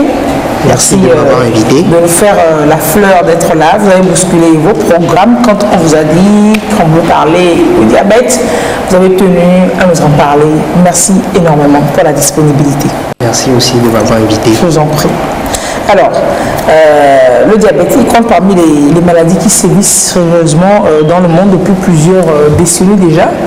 Et ça tue encore sous nos cieux, mais silencieusement, ça fait des ravages. C'est cela, hein? Exactement. Alors, le diabète fait partie de ces maladies qu'on considère comme les maladies de civilisation. Oui. Parce que c'est une maladie qui évolue généralement à bas bruit. Et dans notre contexte ici, le plus souvent, le diagnostic est fait quand le patient présente des complications. Donc, avant toute chose, il faut savoir ce que c'est que le diabète. Oui. Souvent, lorsqu'on parle de diabète, nous parlons ici de diabète sucré. Le diabète sucré, c'est-à-dire c'est une maladie qui est d'abord métabolique, qui va être caractérisée par la présence de sucre que nous appelons communément glucose à un taux au-delà des valeurs physiologiques de façon chronique dans l'organisme. Donc il y a trop de sucre. Il y a le sucre, il y a ça dans le sang, hein, mais c'est à un degré donné, à un taux donné. Voilà. Là, ici, c'est que ça va dépasser le taux. C'est ça qu'on appelle cette maladie Exactement. Parce que en fait, le sucre, l'organisme en a besoin pour son métabolisme. C'est avec le glucose que l'organisme dégage de l'énergie, maintient sa température et assure ses fonctions. Et donc, lorsque nous mangeons, le pancréas, qui est l'organe chargé de réguler le taux de sucre dans le sang, détecte une augmentation de ce glucose-là et sécrète une hormone qu'on appelle l'insuline. Donc le pancréas, déjà, ça sécrète l'insuline naturellement. Pour régler. Pour faire en sorte que la glycémie baisse et revienne dans les valeurs normales. Et donc, le diabète va commencer par s'installer lorsque le pancréas n'est plus en mesure de fabriquer suffisamment d'insuline, ou bien lorsque cette insuline-là que le pancréas fabrique n'est pas en bonne quantité pour fonctionner. Donc, sur l'image que nous avons projetée, vous allez voir que non, c'est pas l'image qui doit passer. La première image. Continuez toujours et ça va revenir. Donc, le pancréas, donc, comme vous voyez sur l'image, c'est cet organe-là qui va être chargé de détecter l'augmentation du glucose dans le sang et sécréter de l'insuline et ramener le taux à la normale. Oui. Et donc, lorsque, à un moment donné, cet organe n'est plus en mesure de fabriquer suffisamment d'insuline, ou bien il le fabrique, mais l'insuline n'arrive plus pour exécuter sa fonction. Parce que le taux de sucre est trop élevé. Parce que le sujet a adopté peut-être un mode de vie qui a fait qu'il a sollicité pendant longtemps son pancréas. Alors le pancréas n'arrive plus à sécréter et là, le diabète va commencer à s'installer. Voilà. Qu'est-ce que ça cause en fait? Quand il y a trop de sucre comme ça fait quoi pour l'organisme? Oui, en fait, le glucose, comme je l'ai dit, l'organisme en a besoin pour sa fonction. Mais lorsque ce glucose commence par devenir trop important dans le sang, il commence par devenir toxique pour l'organisme. Et vous savez que le sang, il est partout dans l'organisme. Et quand le sucre est en quantité trop importante, tous les organes du corps vont commencer par en souffrir. Et le plus souvent, nous disons que le diabétique est un sujet qui va mourir de ses vaisseaux parce que il va mourir de ses vaisseaux parce que le glucose qui est en quantité trop importante dans le sang va commencer par altérer la nature des vaisseaux sanguins, comme vous le voyez sur l'image que en gros, c'est le vaisseau normal. C'est le vaisseau normal. Et vous voyez que le sang a suffisamment d'espace pour circuler. Mais lorsque le diabète commence par s'installer, il se produit une altération de comment dire, la paroi, exactement, merci, de la paroi des vaisseaux. Et qui dit sucre dit dépôt également de cholestérol, altération de la paroi. Et vous voyez que progressivement, la lumière du vaisseau va commencer par diminuer. Le sang ne va plus avoir suffisamment de place pour circuler. Et donc, tous les organes qui sont en amont, qui doivent bénéficier, ils vont manquer d'irrigation, de nutriments, d'oxygène. On sait que c'est le sang qui est le carburant. Voilà. Et donc tout ça, par exemple, l'image en bas, tous les organes qui sont de ce côté là-haut, le sang ne passe plus là. Ils vont souffrir. Ils sont mal barrés, sérieusement. Voilà. Et donc, qui dit vaisseau dit gros vaisseau, petit vaisseau. Et donc, vous voyez que lorsque la lumière est réduite, le sang, le cœur va vouloir pousser pour que ça passe. Et c'est comme ça que le diabétique va commencer par souffrir d'hypertension artérielle. Ça va ensemble souvent, c'est vrai. Et donc c'est comme ça que les diabétiques souvent vont souffrir d'hypertension artérielle. Et au niveau du cœur également, on a de gros vaisseaux là-bas qui assurent l'irrigation du cœur. Et quand c'est bouché, vous allez voir que le diabétique peut faire également des crises cardiaques parce que le cœur va manquer d'oxygène, il va faire une ischémie. Et donc c'est comme ça que le diabète va entraîner les crises cardiaques. Et quand on va au niveau du cerveau également, où on a également des gros vaisseaux là-bas, on va se rendre compte que le diabétique également peut être exposé aux AVC. Vous voyez, donc c'est comme ça que le diabétique va faire des AVC. Et ça veut dire que comme le corps va pousser fort pour que le sang puisse aller, c'est comme quand on bouche un tuyau. Il faut exercer une grande pression pour que ça puisse déboucher et ça va éclater le vaisseau. Donc au niveau des AVC, on a deux types. Soit c'est que c'est réduit complètement, le vaisseau est bouché, ça fait les AVC ischémiques, ou soit c'est le vaisseau s'est fragilisé et donc à cause de la pression, le vaisseau va éclater et là la personne va faire un AVC hémorragique. Vous voyez. Beaucoup plus loin, lorsqu'on va au niveau des petits vaisseaux, parce que quand vous prenez par exemple l'œil, au niveau de l'œil, les vaisseaux sont beaucoup plus petits. Donc là-bas, au niveau des petits vaisseaux, l'œil également va souffrir du diabète. Et donc c'est comme ça que le diabétique est un sujet qui va lentement, progressivement perdre la vue et développer des maladies que nous appelons la cataracte, le glaucome, mais également une maladie très très très délétère pour l'œil que nous appelons la rétinopathie. Et donc les diabétiques qui ne se font pas bien suivre exposent leur vision à la cécité. Donc ils peuvent devenir aveugles encore. Voilà. Parce que c'est seul diabète qui est là-bas. Oui. Donc, puisque ça touche tous les nerfs. On a parlé la dernière fois ici que c'est le diabète qui fait le lit à toutes ces maladies. À beaucoup de problèmes.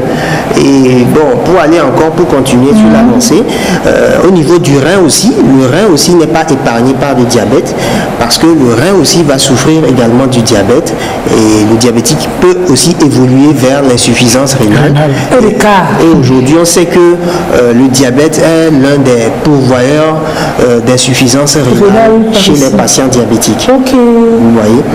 Et donc, au niveau des membres inférieurs aussi, il y a aussi quelque chose qui se passait dans le temps. Dans le temps, vous allez voir les gens, ils avaient des plaies aux pieds qui duraient. Voilà, on dit que non, que peut-être c'est quelqu'un qui a bouché son pied, qui a perdu toutes ses dents. Voilà. Or, quand on revient au schéma que je vous ai présenté, les vaisseaux au au niveau des membres inférieurs également, vont souffrir également de ce rétrécissement de leur lumière. Et donc le sang ne va pas bien arriver au niveau des membres inférieurs.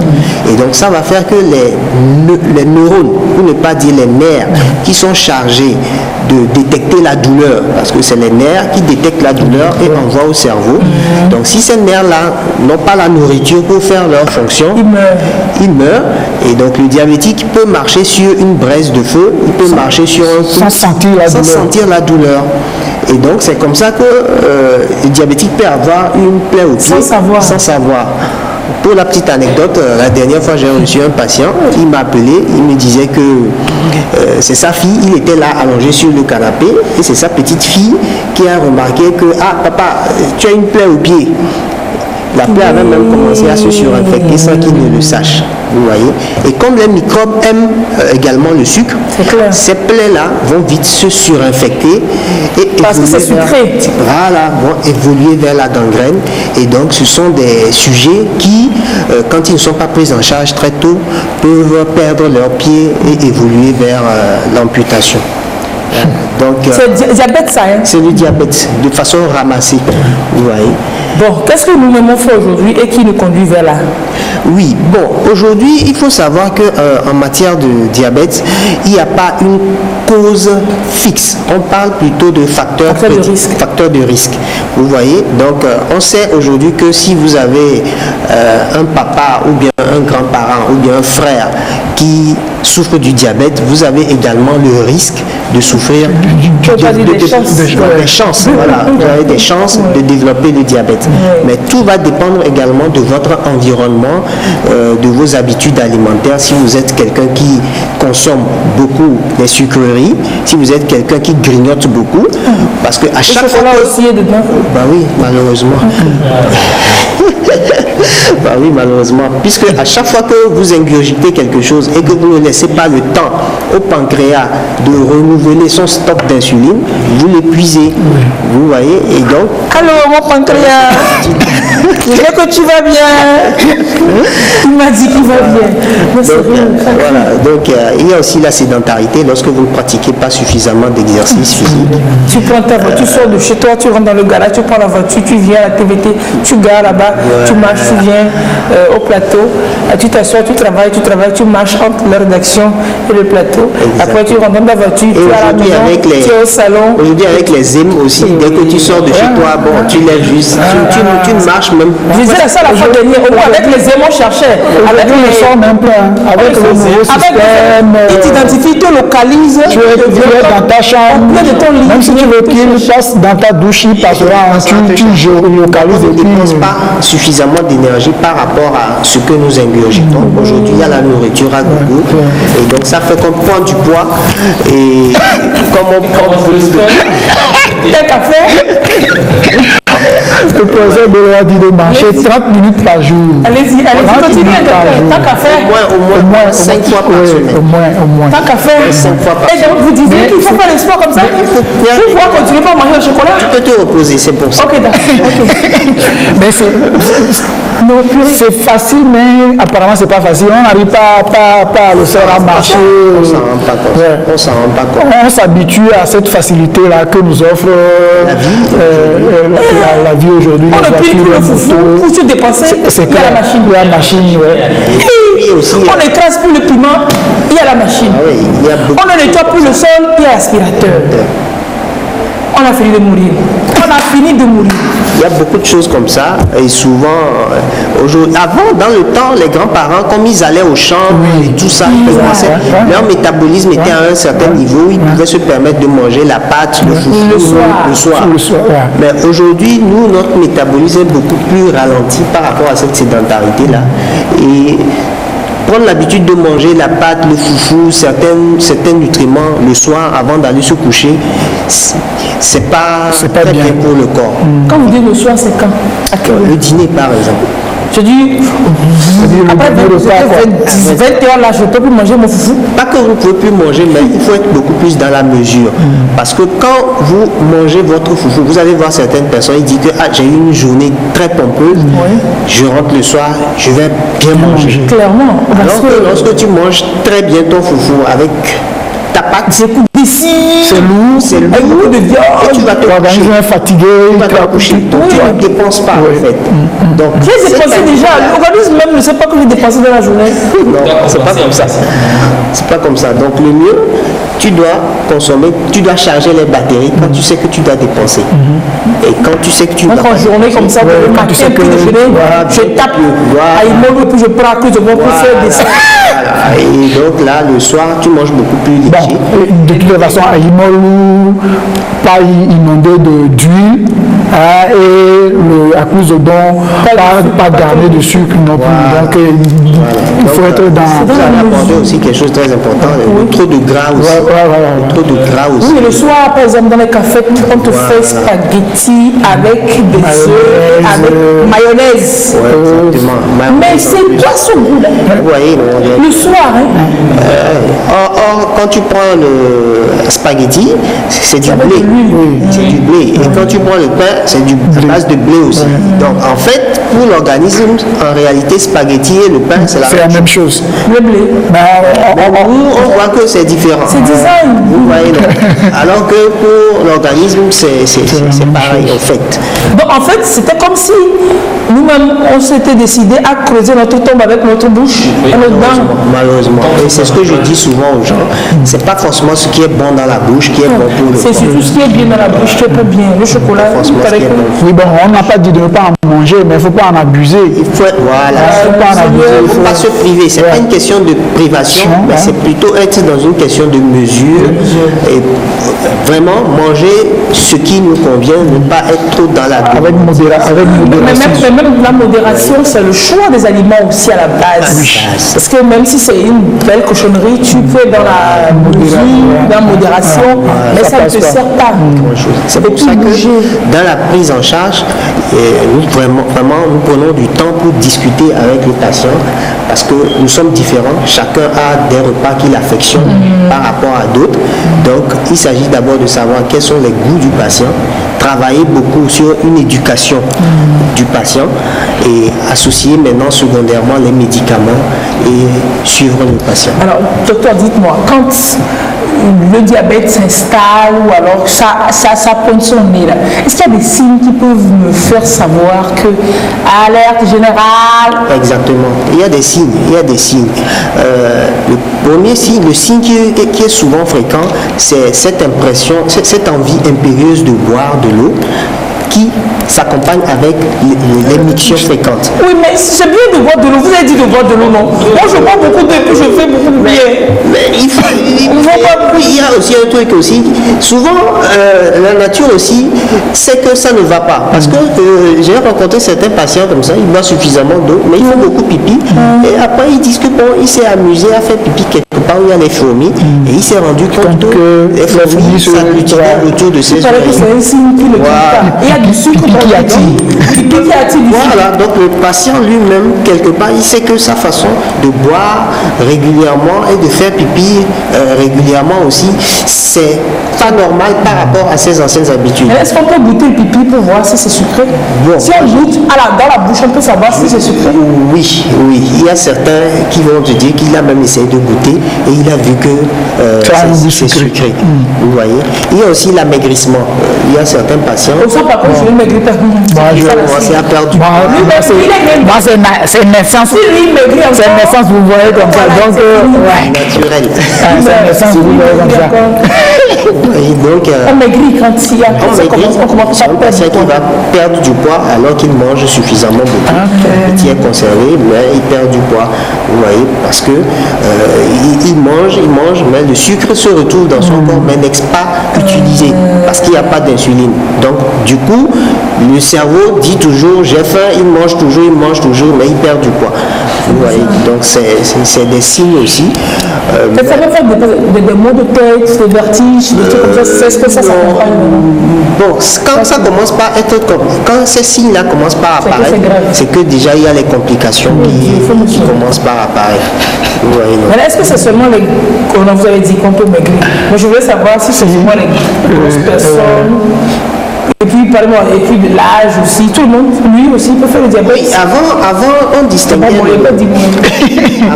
distinguait le diabète du sujet jeune et le diabète qu'on appelait le diabète de type 1 et le diabète du sujet âgé, d'âge mûr, qu'on appelle le diabète de type 2.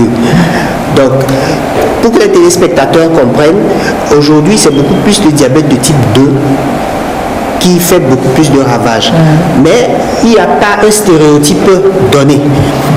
Lorsque vous êtes quelqu'un de corpulent, obèse, avec un gros ventre, vous êtes prédisposé à souffrir du diabète. On connaît des personnes, à cause de leur patrimoine génétique, ils sont obèses, tout ça, mais ils ne développent presque pas le diabète. Vous voyez? Donc, il n'y a pas de stéréotype. Il n'y a plus de stéréotypes comme ça pour dire toi qui ressemble au diabète. Mais c'est le médecin qui, en recevant le patient, en fonction de l'histoire des antécédents, peut classer le diabète comme, avec des analyses complémentaires, peut classer le diabète comme étant de type 1 ou bien de type 2. Et soi-même, on peut être honnête envers soi-même et voir les antécédents familiaux. Et puis l'hygiène de vie, pour se dire que je suis à risque de diabète. Exactement. Et puis réagir. Qu'est-ce qu'on fait? C'est une analyse régulière. Comment ça se passe le dépistage? Oui, comme vous l'avez vu, le diabète expose à des complications vraiment qui ne sont pas très intéressantes. Et souvent, ces genres de complications, quand ils sont là, c'est que véritablement, on ne fait pas grand-chose pour... c'est irréversible, c'est plus ou moins irréversible. C'est irréversible parce que quand vous avez votre vaisseau qui commence par être détruit, il y a un médicament pour faire revenir ça, qui est détruit à 50%, tout ce que nous on peut faire, c'est d'éviter que ça arrive à 70, 80%. Mais c'est quand là, c'est détruit déjà.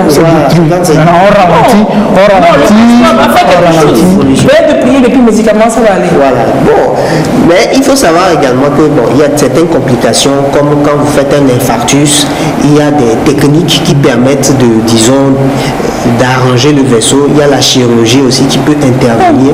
Mais il vaut mieux, voilà. Donc c'est pas donné au fait. C'est pas donné. Donc rappelez-moi.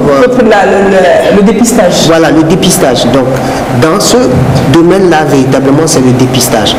Donc c'est vrai que dans notre culture, on n'est pas habitué à des bilans annuels. D'accord. Donc il y a certaines entreprises qui ont des moyens, qui offrent des bilans annuels de santé à leurs agents. C'est dans ce cadre-là qu'on dépiste. Mais le citoyen lambda, quand il peut, il doit quand même se permettre d'aller juste, au moins une fois par an, se faire une glycémie. Ça coûte 1000 francs, au plus 1500. Pour voir si à jeun, sa glycémie est dans les normes. Alors, est-ce que par rapport à ça, il y a des structures qui proposent ça, qui font des promotions de machin? Est-ce qu'on doit se fier toujours à des choses comme ça? Ou bien on va faire son analyse sérieusement quelque part? Non, moi souvent je recommande aux gens d'aller dans des structures agréées, soit à l'Institut d'hygiène, soit aussi dans les CHU, ou soit dans des laboratoires qu'on connaît. Voilà, qui sont agréés. Ou même des CMS de quartier. Des CMS font ça? Des CMS de quartier, parce que c'est agréé par l'État. Vous voyez, non. Mais quand les gens disent qu'ils font des campagnes de dépistage, grande masse là, si on vous donne un résultat lors de ces campagnes qui n'est pas normal, qui fait penser que vous êtes diabétique, il vaut mieux aller faire confirmer ça dans un autre état. De la même façon, si on vous donne un résultat qui vous dit que vous n'êtes pas diabétique, il ne faut pas que se fier toujours.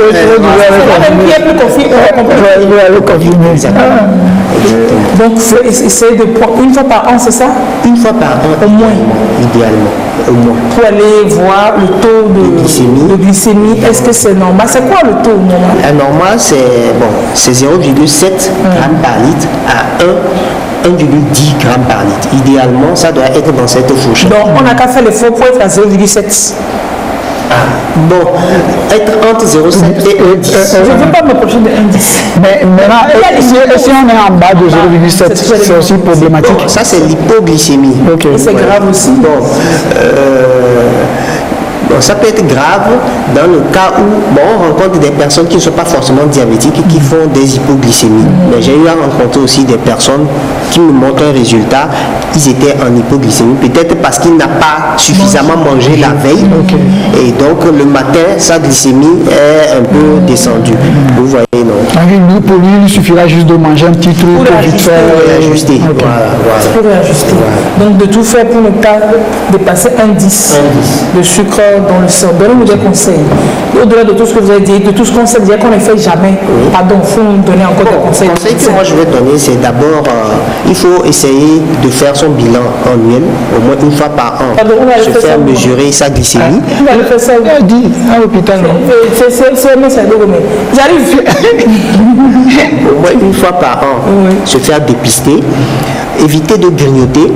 C'est-à-dire vous mangez à 6 heures, vous prenez un petit déjeuner à 8h30, vous prenez encore un peu de com à 11h, avant de manger encore à midi. Entre-temps, tu as acheté à Chomon, soja, etc. Et il n'y a pas de fruits dedans. Il n'y a pas. Ça, là, c'est le grignotage. Donc, il faut éviter ça. Il faut essayer de pratiquer régulièrement des exercices physiques. Il faut également éviter de consommer trop de sucreries. D'accord, les sucreries. Bon, c'est pas pour le temps de consommer de bière, de l'alcool.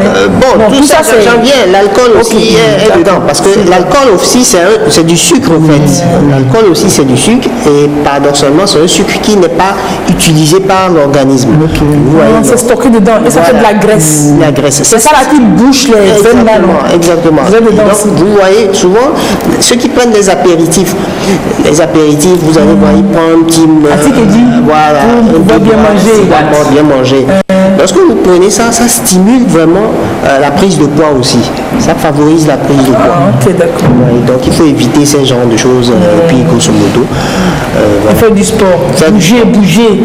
Manger des fruits, beaucoup de fruits, des légumes. Non, les fruits, il faut aussi être dans la mesure avec les fruits. Il faut également être. Il y a du sucre. C'est pas du sucre naturel? C'est du sucre naturel, mais c'est également du sucre. Ah donc, on peut faire overdose de fruits? Oui, quand vous en consommez. J'ai rencontré, pour la petite anecdote, j'ai un patient qui préparait son doctorat.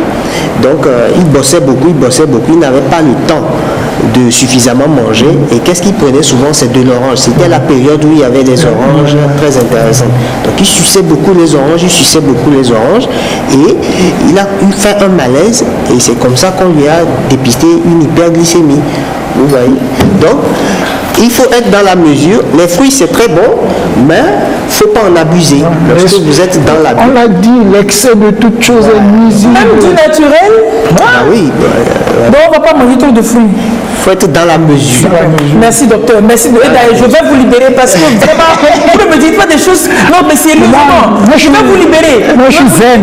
Mais ce qui est bien, des fois, il y a des choses, par exemple, si tu veux manger vraiment le soir, tu prends de la salade, des crudités, ou il y a une sauce que tu fais. Moi, j'aime bien faire le boma, mais tu le fais sans huile, ou alors un soupçon d'huile avec du deuil que tu mets dedans, et tu manges la sauce, quoi. Moi, tu manges les légumes comme ça, tu manges le bomadessi simplement, c'est super bien, c'est top. Et même manger, quand on mange les foufou, tout ça, ne pas manger un médecin qui a conseillé de ne pas manger pomme foufou simplement comme ça, qu'avec de la sauce claire, mais privilégier beaucoup de légumes dans les sauces, du chou, aubergine, gombo, tomate. Ça aide à marcher, à casser les féculents, etc. On a beaucoup de légumes ici, et c'est pour ça que je dis, lorsque vous voulez manger par exemple votre foufou, votre pâte le soir, il vaut mieux faire en sorte que la sauce de légumes soit plus en quantité que la pâte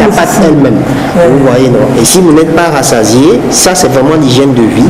Au lieu d'ajouter encore un bon morceau de pâte, prendre la sauce simplement pour terminer le repas. Donc la formule ne doit pas être un peu de sauce pour finir cette pâte. Non, c'est beaucoup de sauce. Merci énormément d'être passé. Il y a un téléspectateur qui demande qu'il a des maux de tête depuis il prend les médicaments, ça ne finit pas. Vous êtes médecin et puis vous prenez les médicaments, oui. Vous avez les maux de tête, vous n'allez pas à l'hôpital. Vous dites, parce que vous connaissez paracétamol, aspirine et diclofenac, ou bien c'est sans doute un symptôme d'une maladie, non? Il vaut mieux qu'il consulte. Il vaut mieux que vous consultez. Parce que le mot de tête, vertige, ça peut être le symptôme de plusieurs maladies. Vous voyez, non? Et si vous laissez traîner ça, vous savez que vous pouvez mourir. Voilà. Sans compter que... Je ne suis pas bien. Je vous dis la vérité. Si vous n'allez pas à l'hôpital, vous pouvez mourir. Il faut aller à l'hôpital. Moi, je vais vous retrouver demain, samedi prochain, en train de m'écrire. Allez au CMS le plus proche. Ne pensez pas que vous devez aller à Touko. Le CMS, c'est fait pour être à proximité des populations, pour que vous puissiez... Ça offre les mêmes services. Vous êtes à Agoua, vous dites, allez au CMS d'Agoua, dites que vous avez mal à la tête et puis on va vous soigner. Sinon, vous allez mourir. Je suis bête, ma vision, c'est comme ça. Allez, docteur, merci. Très belle journée. Ce fut un plaisir. Partagé. Allez, Cultura tout de suite. Gustave Léguis qui sort son album ce soir. Il faut qu'on l'accompagne dans ce beau voyage. Et puis après le débat du rire, on va rire également. Samedi, c'est pas permis aujourd'hui de s'ennuyer à Lomé. Même pas permis un peu seulement, quoi. Bon, après vous allez passer faire votre dépistage du diabète. Et avant manger un peu de chocolat aussi.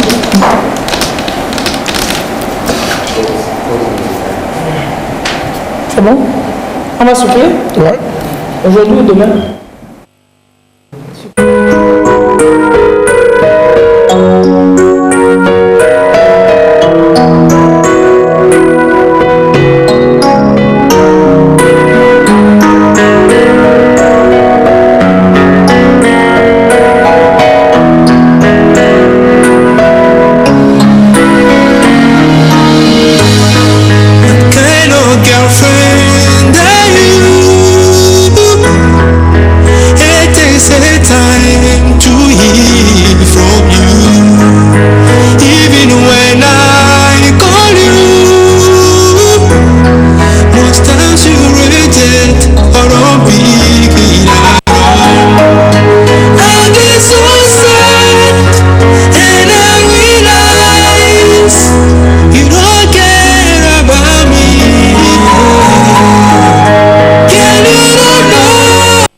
You are no sense. I'm talking to somebody.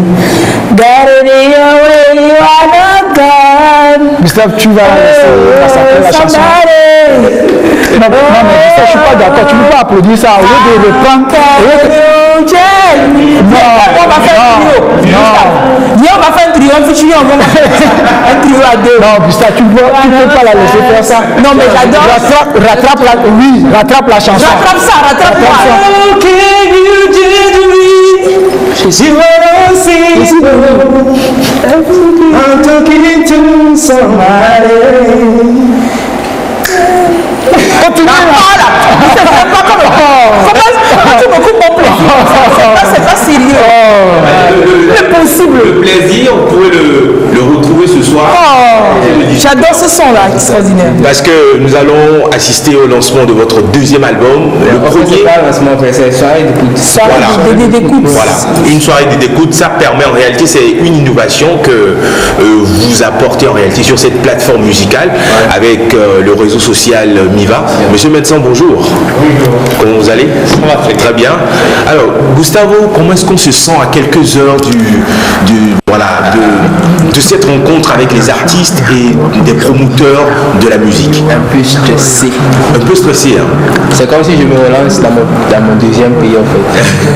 Donc, je suis un peu stressé. T'inquiète, tu vas te stresser plus que ça. Alors, qu'est-ce qui va se faire concrètement?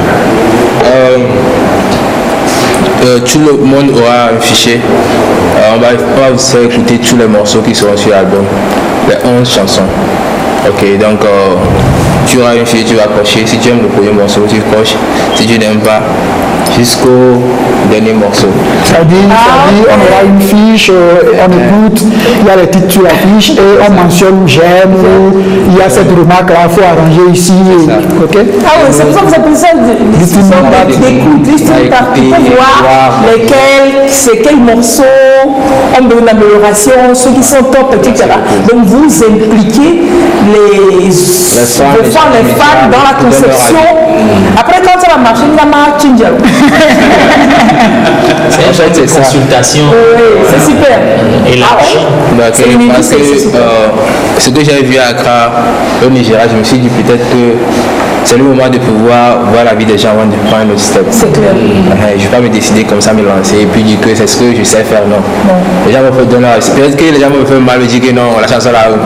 Ça sert à rien. Alors que moi j'ai souffert avant de le faire. Mais c'est bon qu'eux donnent leur avis, comme ça je vais suivre. C'est clair. Voilà, bonne trace. Alors, ça a pris combien de temps pour mettre en place cet album, le second qui est là? Et ça m'a pris 1 an, 6 mois. Journey on the road, c'est ça? Journey on the road. C'est Journey on the road. Le voyage a été facile? C'est pas facile. Rien n'est facile, même malgré c'est pas facile. Et français là. Il dit que vous avez des sur la maison. Est-ce que le plus on your journey? Le journey was difficult, c'est trop difficile. Quand tu te bats pour la musique et tu es seul, c'est trop difficile. Mais j'ai dit non, je dois continuer. Alors, pour toutes ces personnes qui vous découvrent pour la toute première fois, il faut dire que vous avez eu une double nationalité. Et voilà, vous êtes à la fois togolais que ghanéen, disons africain. J'ai la nationalité ghanéenne, donc je suis fier. La nationalité togolaise aussi. C'est bon, il faut aller là-bas. Alors, Miva, c'est ce réseau social africain. Vous avez décidé d'accompagner Gustave Légiste. Pourquoi? Comme vous le savez, MIVA, c'est un réseau social que nous avons créé pour les Africains, pour accompagner le développement en Afrique. Donc, Gustave, on le connaît depuis un moment, et ça fait longtemps quand même. Il postait ses chansons sur notre réseau, il utilisait ça. Et donc, avec un outil spécifique qu'on a créé pour accompagner spécialement les artistes qui s'appelle Mivazik. Donc c'est dans cette lancée-là que nous avons décidé de l'accompagner pour la sortie de ce nouveau bébé qui... On va écouter ce soir. On va écouter ce soir, exactement. Donc voilà, c'est dans cette ligne, puisque le réseau social, c'est pour accompagner les Africains dans toutes les initiatives. Et depuis la même accompagnement. Je ne suis pas africaine. Non, toutes ces personnes qui chantent bien, pas faux, hein. Bien. Non, c'est pas que les artistes. Non. Mais au-delà même, qui dit que je chante pas? Il faut pas gâcher ton affaire. L'artiste ne peut pas moi, je ne peux jamais te juger, mais je dis qu'elle vend des coups et on doit l'accompagner, ou bien. Ça là, c'est pour venir manger. Ça là, c'est pour venir manger gourmand ce soir. How can they judge me? How can they say I'm not singing well? Who will judge you? Who will judge me? Who are they to judge me? Singular, vous cherchez quoi dans l'affaire? Singular, il dit singular. Bon, ok, on va continuer en carrière, c'est mieux parce que là. Gustave, combien de titres sur l'album? 11. Et vous parlez de quoi concrètement? Parce que là, on parle de l'amour, de la vie. Oui. Déjà l'amour que moi en fait. Il a souri un peu. Des choses, how to say this, like, what's happening? La réalité de la vie, tout ce qui se passe autour de nous. Des de société. Ça me touche, je l'écris. Donc ça fait partie aussi de l'album, des choses de la vie, de... Le must de cet entretien, en fait, le must de cet entretien, c'est que c'est fait en version pour les malentendants. Et aussi sur l'album, il y a un titre Freedom, dans laquelle j'attaque les gens qui vendent les enfants, les filles pour les... On freedom freedom. Proxénétisme. On freedom freedom. On freedom freedom. Vous avez compris freedom? Chantez un peu freedom. On freedom freedom. The children of today are the leaders of tomorrow. They don't deserve to live this life in sorrow. Stop selling our girls for sex, abusing their rights. Like you do it in Tu chantes, tu me regardes, tu souris. Est-ce que moi, je t'ai dit qu'il est là?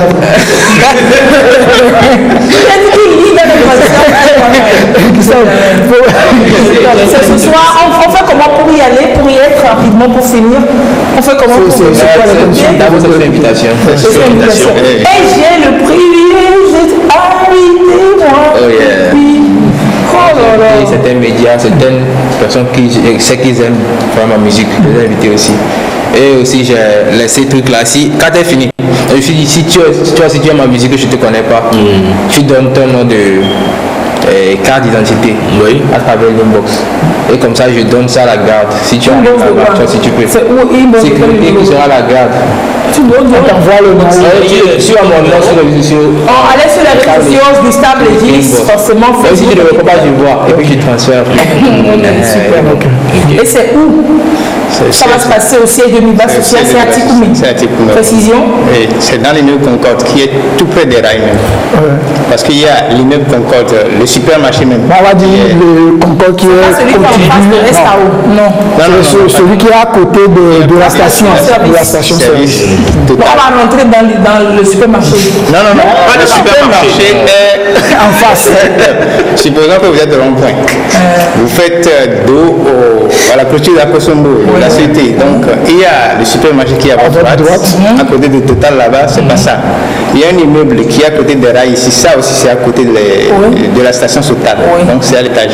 Ah oui, c'est vrai. L'autre Concorde à côté de la station. La station qui est sur la route des Dogomi. Voilà. Sur l'axe des Dogomi. À côté des rails. C'est-à-dire, à côté des rails. Vous prenez la route comme si vous allez vous dépasser le supermarché. Là, tu sais que c'est en face de ce Vous ne traversez même pas les rails. Donc, l'immeuble, c'était l'ancienne cave à vin là-bas. Oui. Donc, c'est là-bas le siège de l'université. À côté des vendeurs de Canami. C'est prémonitoire, hein.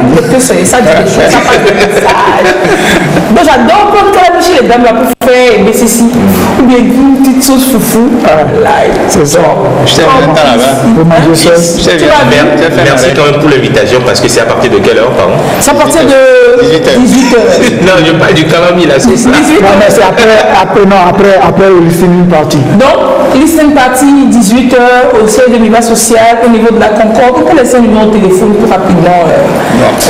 Un seul contact. Un seul contact, s'il vous plaît. Ok. 93 32 93 47. 93 32 93 47. 93 32 93 47. Vous notez le numéro. Si vous voulez vraiment venir aujourd'hui déguster les sons de Gustave, avoir votre mot à dire sur l'album, quand il va sortir, vous allez dire ah oui, moi aussi j'ai dit que on a contribué tous. Et puis après, moi-même, je vais être l'idée pour qu'on réclame nos dividendes quand il va faire le succès. Le merci d'être venu rapidement. Merci beaucoup, Alice, parce que ça fait exactement 3 ans que je suis passé ici. Ah bon? Pour lancer l'université. Donc c'est seulement Alice, vous connaissez ici? Non, j'ai pas encore terminé. Donc, monsieur, devant, donc Lys et toute l'équipe de Bala. C'était le jeudi passé que ça faisait 3 ans exactement. C'est l'anniversaire même de tout ça là, c'est ce soir là-bas. On va fêter tout ça. Gustave, ce soir, on va chanter, on va faire le duo, le machin qu'on a préparé ensemble, on va sortir. Vous allez faire le trio à 2. Le trio à 2, là, on va faire. Le trio à 2.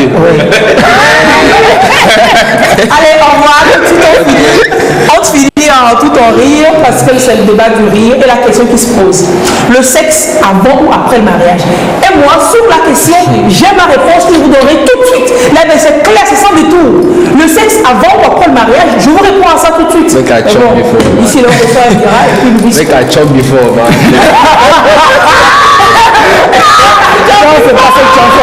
C'est pas cette chanson là. Don't judge me là. Don't judge me là.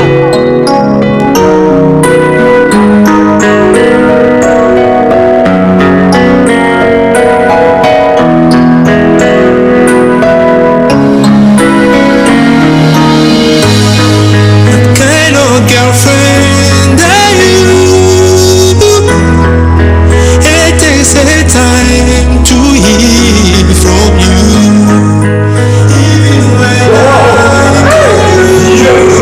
Alors, caméra. Mais c'est pas grave. Tout ça, c'est le débat du riz qui commence comme ça. Toi, c'est le sexe avant le mariage ou c'est après le mariage? Bon, si on ne fait pas le sexe avant le mariage, en ce temps, on serait en train de faire quoi? Ouais, justement, on serait en train d'apprendre à se connaître à travers les flous, les timonies et tout, quoi, voilà. Du coup, l'église dit, make I chop before. Alors, c'est comme ça que vous allez nous fatiguer aujourd'hui. Il a dit ici, il a dit non. Mais moi, je veux un policier gentil et puis méchant policier. Ouais. Comment vous allez? Ça va super bien. Je posais la question à une fille, le sexe avant ou après le mariage. Elle m'a répondu, ah, mais vous les garçons d'aujourd'hui, est-ce que vous mariez même encore les gens? Non, c'est évident. Oh, elle a donné sa réponse. Elle a donné sa réponse. Donc la réponse est avant. Ouais. Non, la réponse est anyway. Elle, c'est avant et après. Et avant et après, c'est clair. Mais sinon, vous voulez ma réponse? Regardez-les.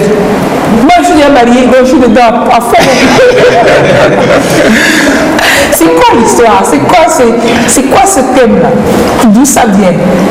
Avec vos deux têtes tordues, je ne sais pas, je vais demander c'est de la tête de qui ça se Bon, le sexe avant ou après le mariage, ça semble un thème un peu vulgaire, mais c'est très important, c'est d'actualité.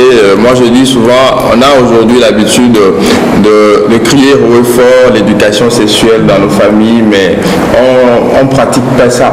Donc, à travers ce thème, bien sûr, on va rire, mais on va aussi sortir des choses éducatives et permettre aussi à toute personne qui sera là aujourd'hui d'apprendre quelque chose à travers le thème. Alors, vous aviez dit tout à l'heure, on ne pratique pas. On pratique pas ou on communique pas autour. Parce que on peut pratiquer l'éducation sexuelle. La pratique de l'éducation, c'est faire l'éducation sexuelle. Mais bon, le verbe apporte à confusion. Non, même pas. La pratique régulière de l'éducation sexuelle, c'est important. Et je vois qu'il m'est venu. Moi, je ne vois même pas pardon. Moi, je le vois venir en réalité. Le n'est pas là pour nous défendre, il est là pour nous fendre. Donc, pour ceux qui parlent du sexe avant le mariage, donc, ils fondent le fil avant le mariage. En fait, parler du sexe avant le mariage, dire oui, sexe avant le mariage, c'est comme si vous disiez résultat avant les élections. On ne peut pas, quoi. C'est pas possible, non, quoi. Ça ne se fait dans aucun gouvernance avant de prendre le pouvoir. Ouais, c'est pas possible. Mais dans le meilleur des mondes, c'est ça qui est voulu, que c'est après le mariage qu'on pratique, voilà, qu'on pratique le sexe. Mais aujourd'hui, bon, voilà. Non, mais il y a des risques là, hein. Tu ne fais pas et puis le jour de consommer, tu vois que le monsieur n'a rien pas. Tu vois comment? Oui. Alors que c'est facile de se marier, c'est compliqué de divorcer. Et puis quand on aborde ce thème, on voit plus la femme que l'homme.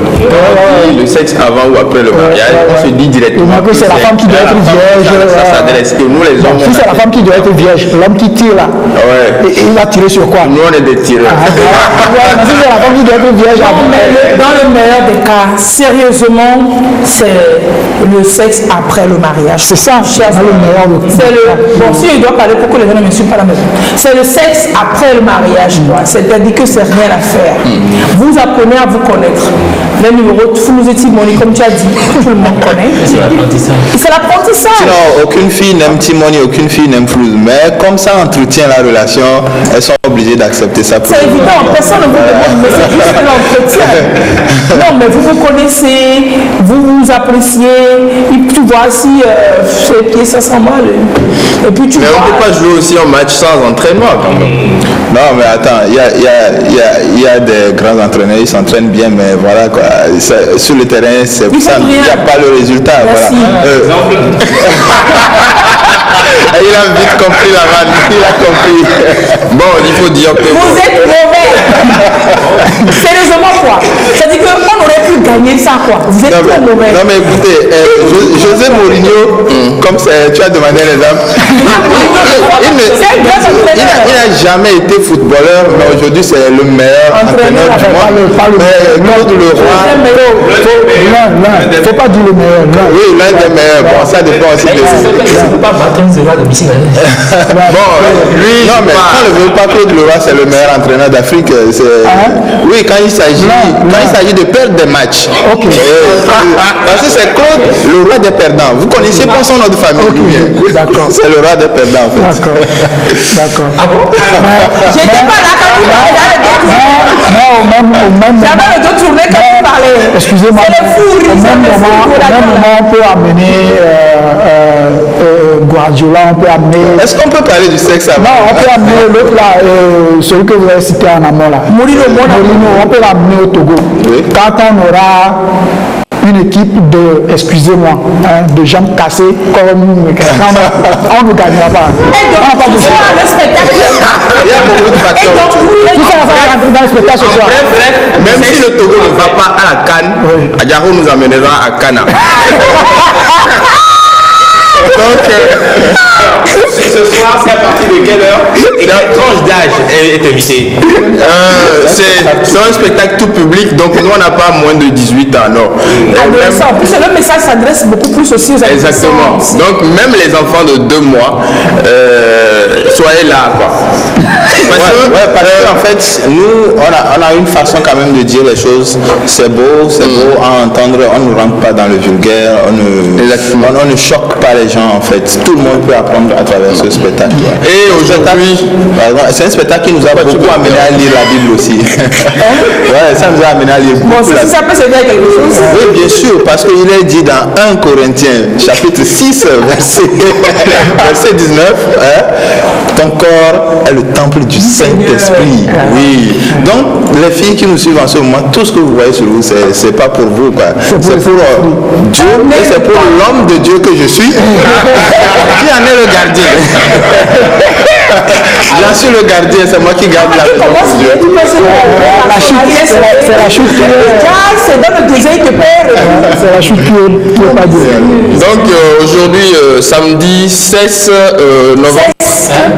16 novembre. Samedi 16 novembre. À partir de 19h, parce qu'on serait à l'heure, à partir de 19h, donc vous aurez sur scène Valentin Viera, Modeste MP3 et Bibisco. Dans ce thème, le débat du rire, mais dans ce thème, le sexe avant ou après le mariage. Mais le débat du rire, la spécificité, c'est que le public qui vient est impliqué dans le spectacle.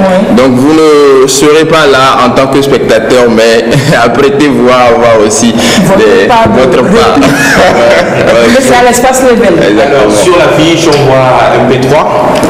Il y a MP3 également qui sera de la partie. C'est vrai que c'est vous deux qui représentez, disons, tout le staff ici. Mais MP3 également sera de la partie. Malheureusement, qu'on l'a pas vu ce matin parce que lui également, c'est. Sinon, ça sera un peu deux.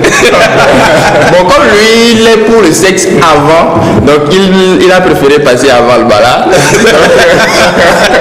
Bon, Alice va dire que ça sera espace level. C'est à l'espace level. C'est à l'espace 16 level. Ce 16 novembre. C'est sur la route des Dogomines. C'est avant qu'à 16 level. À 16 heures. Donc aujourd'hui, on parlera en long et à large du sexe. En profondeur. Non, mais on est sur une chaîne nationale, arrêtez quoi. Pourquoi on dit ça? Pourquoi j'ai pas dit ça? Ah ouais, c'est ça aussi. Le sexe, tout le monde sait ce que c'est, mais personne ne veut en parler. Oui, c'est ça qui. C'est aussi comment le dire. Puisqu'on sait ce que c'est, puisqu'on voit ça. Arrêtez ça là. On sait ce que c'est. Les enfants, merci d'avoir suivi le sexe. Rendez-vous demain matin à 8h. Ce soir à 19h à l'espace Level. Exactement. Pour cette connerie. Apprêtez 1000 francs et venez, on va rigoler. Mais sérieusement, venez qu'on fasse le spectacle. Ça va être en couple. On vient avec le sexe ou bien si célibataire, je peux venir. Bon, célibataire, je viens. Il y aura le sexe après le spectacle. Au revoir. Parce qu'il est dit.